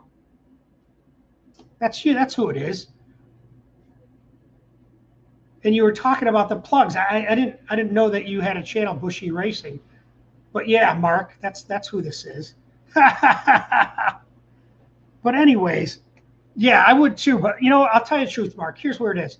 I'm a lazy racer. I mean, those plugs are in there. If you want to know the truth, from when I freaking dynoed it in 2021. I never changed stuff like that. I mean, they look good to me. The car runs great. I never bother changing them. You know, I change the oil, but that's about it. I never would be the one to run, shut it off, go down and pull out the freaking plugs and go through all that. I mean, for what I do, I don't think I'm getting that much out of it. But I mean, I could be leaving that on the table too. So you know that's true. But anyways, that's who you are. Right, mate? At Roland Tamacchio. I was just going into high school, taking hot rod magazines out of the library, wanting to learn everything I could about engines. Our area didn't offer stuff in trade school. Yeah. You know what? Our high school had those magazines too. They're in the plastic binder, you know, and kids were ripping out the pages. And yeah, I remember that. Michael Gray. Good day, Tim, from the land of the 302 Cleveland. Hope you and your family are going well. Good day, mate. It's nice to see you today. Yes, we're doing well. Thank you for asking. And I'm glad you're here. So right now, 10:30. So it's probably got to be somewhere in the afternoon there. Maybe around 11 or something. I don't know. Look down the time, Michael, just so we got an idea. Let's see what Don says. I'm thinking I seen a video on Williams carburetors. He said he'd done the first split Holly carbs for Bob Glidden. You know what? I remember Gary Williams saying that too, if I'm not mistaken. And I'll tell you this. I even, you know, I was talking to Warren Johnson the other day because we were talking about this twin blade. And he was talking about doing the split dominators too. And I can't remember if about what he said. I just forgot now. But yeah, I think it was Gary Williams that did him first. I'll ask Warren. I'm going to put that down. Split dominators and Gary Williams. Now, the guy that I know that helped me to build that 409 Cleveland, it was the last motor he built. Now, he was buddies with John Kazi. They were school hood buddies. John lived up the street here in Westlake, Ohio, and my buddy Rody lived in Port Clinton, and they used to race each other. They used to call John Kazi Kamikaze.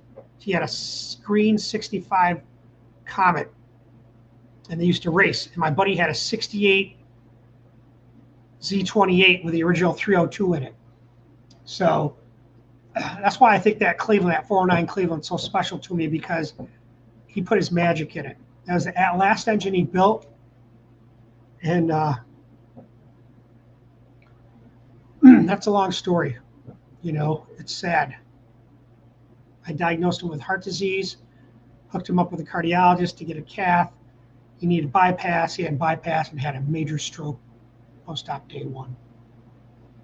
And they called me up there to see what I thought. And they asked me, should we pull the plug? And I said, yeah, it's not going to get better. R.I.P. Rody. So he owned Precision Engines in Port Clinton, Ohio. Great guy, man. And John was going to do that 427 Cleveland I have. And he hooked me. He was going to do it and all that. We're going to work on it. And then he called me back like a month or two later before I had it shipped there. He says, I can't do it, Tim. I'm 68, and I'm building on a whole new building on it. I know I won't get it done for years. I can't do it. I'm sorry. And that's fine. I'd rather be honest with me than go through all that. But yeah. Yep. But the fact of the matter is, my buddy Don knew Gary Williams, and that's all he ran for carburetors was Gary Williams carbs. Roland says, Captain K is Kenny Koretsky, owner of Maple Grove. Okay, Captain Chaos.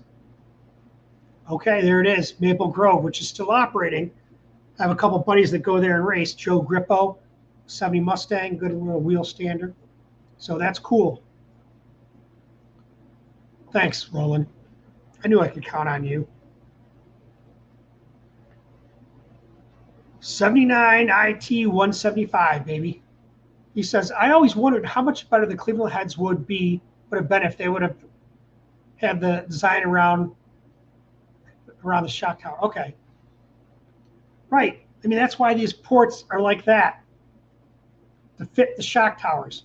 Okay. They can't come out straight. If they did, they would be like the pro stock heads that Bob Glidden was racing and Dino Don Nicholson was racing, and all the other guys that race those Cleveland pro stock heads. Those heads with that modification, Darren Morgan told me, have potential. They said back in the day, because I've talked to a couple guys that, you know, supposedly made them.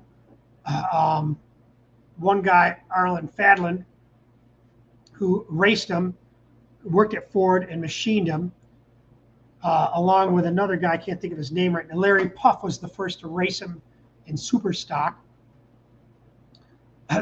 Ford said, oh, they make about 25 to 30 horsepower more. Darren Morgan sat there, and I got the video on here, and I'll put a link to it if I remember. Link to Darren Morgan vid. He said, looking at that, and he's done Cleveland heads. He went through his calculator and figured out, he said, those have the potential for another extra easy 100 horsepower with the right combination of parts. So if they didn't have shock towers in those cars, and they could run the heads the way they wanted them to be, it'd be a whole different world.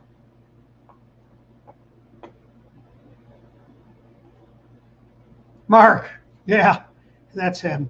Okay, yep. Now, one thing Mark told me is he has this, I think it's a truck or something, it's modified class.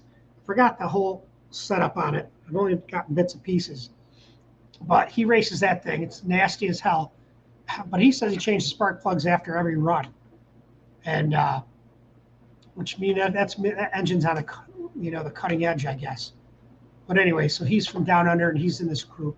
And it's nice to meet you and talk to you, my friend. 3 hours I'm coming up on. Jesus, boys. Aren't you tired yet? Still almost 40 people in here. Okay. So Michael Gray, he's from Australia too.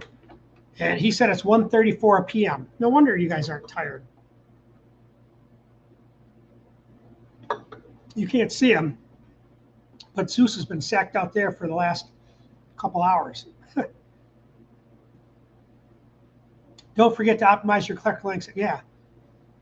I'm telling you, I was telling these guys how, you know, with the collector lengths, I was running like 10, just the old headers that I had were which 1 7/8. I'll tell you this, headers, 1 7/8 inch header can sustain 752 horsepower in a Cleveland. Okay. After that, they don't make any more power. With those headers, I was running in a 385 cubic inch Cleveland, I was running 10 15s, 10 16s, something like that. I put on the collector extensions are over there. They're like 16 inch. I think they were 18. And I put a crayon on them. And I did that whole crayon trick. And it looked like it melted there. And I'd cut them off at the track and put them on. And the car went 10.06 right off the freaking bat. I ran a 10.06 and a 10.08. I was amazed at that. And then I ran them like that. And that was like 2006. And I ran them like that until I stopped racing that engine. And I don't know, 2018. He's just getting his blanket ready. He wants to be more comfortable. So Jeff was saying how I should put these collector lengths extensions on my Cougar because I do kind of come short. You know, they're the merge 7 degree merge collector from Cone Engineering. So I didn't know you could add on to them the way they were bell mouthed, the way they look. So he said you could, and other people have said that. So maybe that'll be, see, that's spring stuff. That's what I'll be thinking of. But I may add 2 more degrees of timing to it too, Jeff, and see what it does. Jeff says, to the engine folks down under in Australia, nice to meet you. The Road Warrior car, Falcon, hell yeah. Yeah, yep, the old Road Warrior. You know, that's one of my favorite movies with Mel Gibson. You know, I always loved how they flick the switch and that blower goes on. Oh, it's good to see you, bud. Huh? You tired? You want to go inside and sleep, don't you? Every night before bed, he gets a night treat, and he wants his night treat, and he wants to go to bed. Dobermans like to be in bed by 7:30, 8 o'clock, and just let him sleep. Jeff Ott, have you leave at a low RPM, so I think you can make gains. Yeah, I do. I leave at 3,300. I already went through the 4,500 to the 5,000 and all those other numbers, and my car would just spin. And then I forgot who told me it was now. I don't remember. I said, lower it down. I lowered it down to like 35, and then I went down to 33, which seems to be 33 or 34. And that's been my best. After I did that, yeah, that's what it was. As soon as I lowered it down to 33 or 34, that's when the thing started wheel standing. Jeff, Tim, Canfield heads, are they still around? I don't think so. I've seen people, though, that had a few of these sets of heads for sale, but I don't think so. I almost think they were called Proline. I don't know. Darren used to work for a company called, was it Proline? Not Proline Racing that builds those engines, but Proline cylinder heads. Actually, I met the guy, Circle Track somebody. I met him at PRI. Anyways, I digress. Let's see what George says. We ought to revisit welding cast iron heads. Fucking brutal way to spend a couple days elbow deep in the firewall. Yeah, yeah. You know, I have one of those 6-cylinder Cleveland heads. I should make a little, I made videos on it. People like to see that stuff. But the guy that first made one, his name was Sherman Sly. I did an interview with him, and he talked about it. It took 12 hours to weld that cylinder head. I forgot, and then they had a put it in, he had to cool it off for 3 days, and I forgot what he called it now, Coke or something.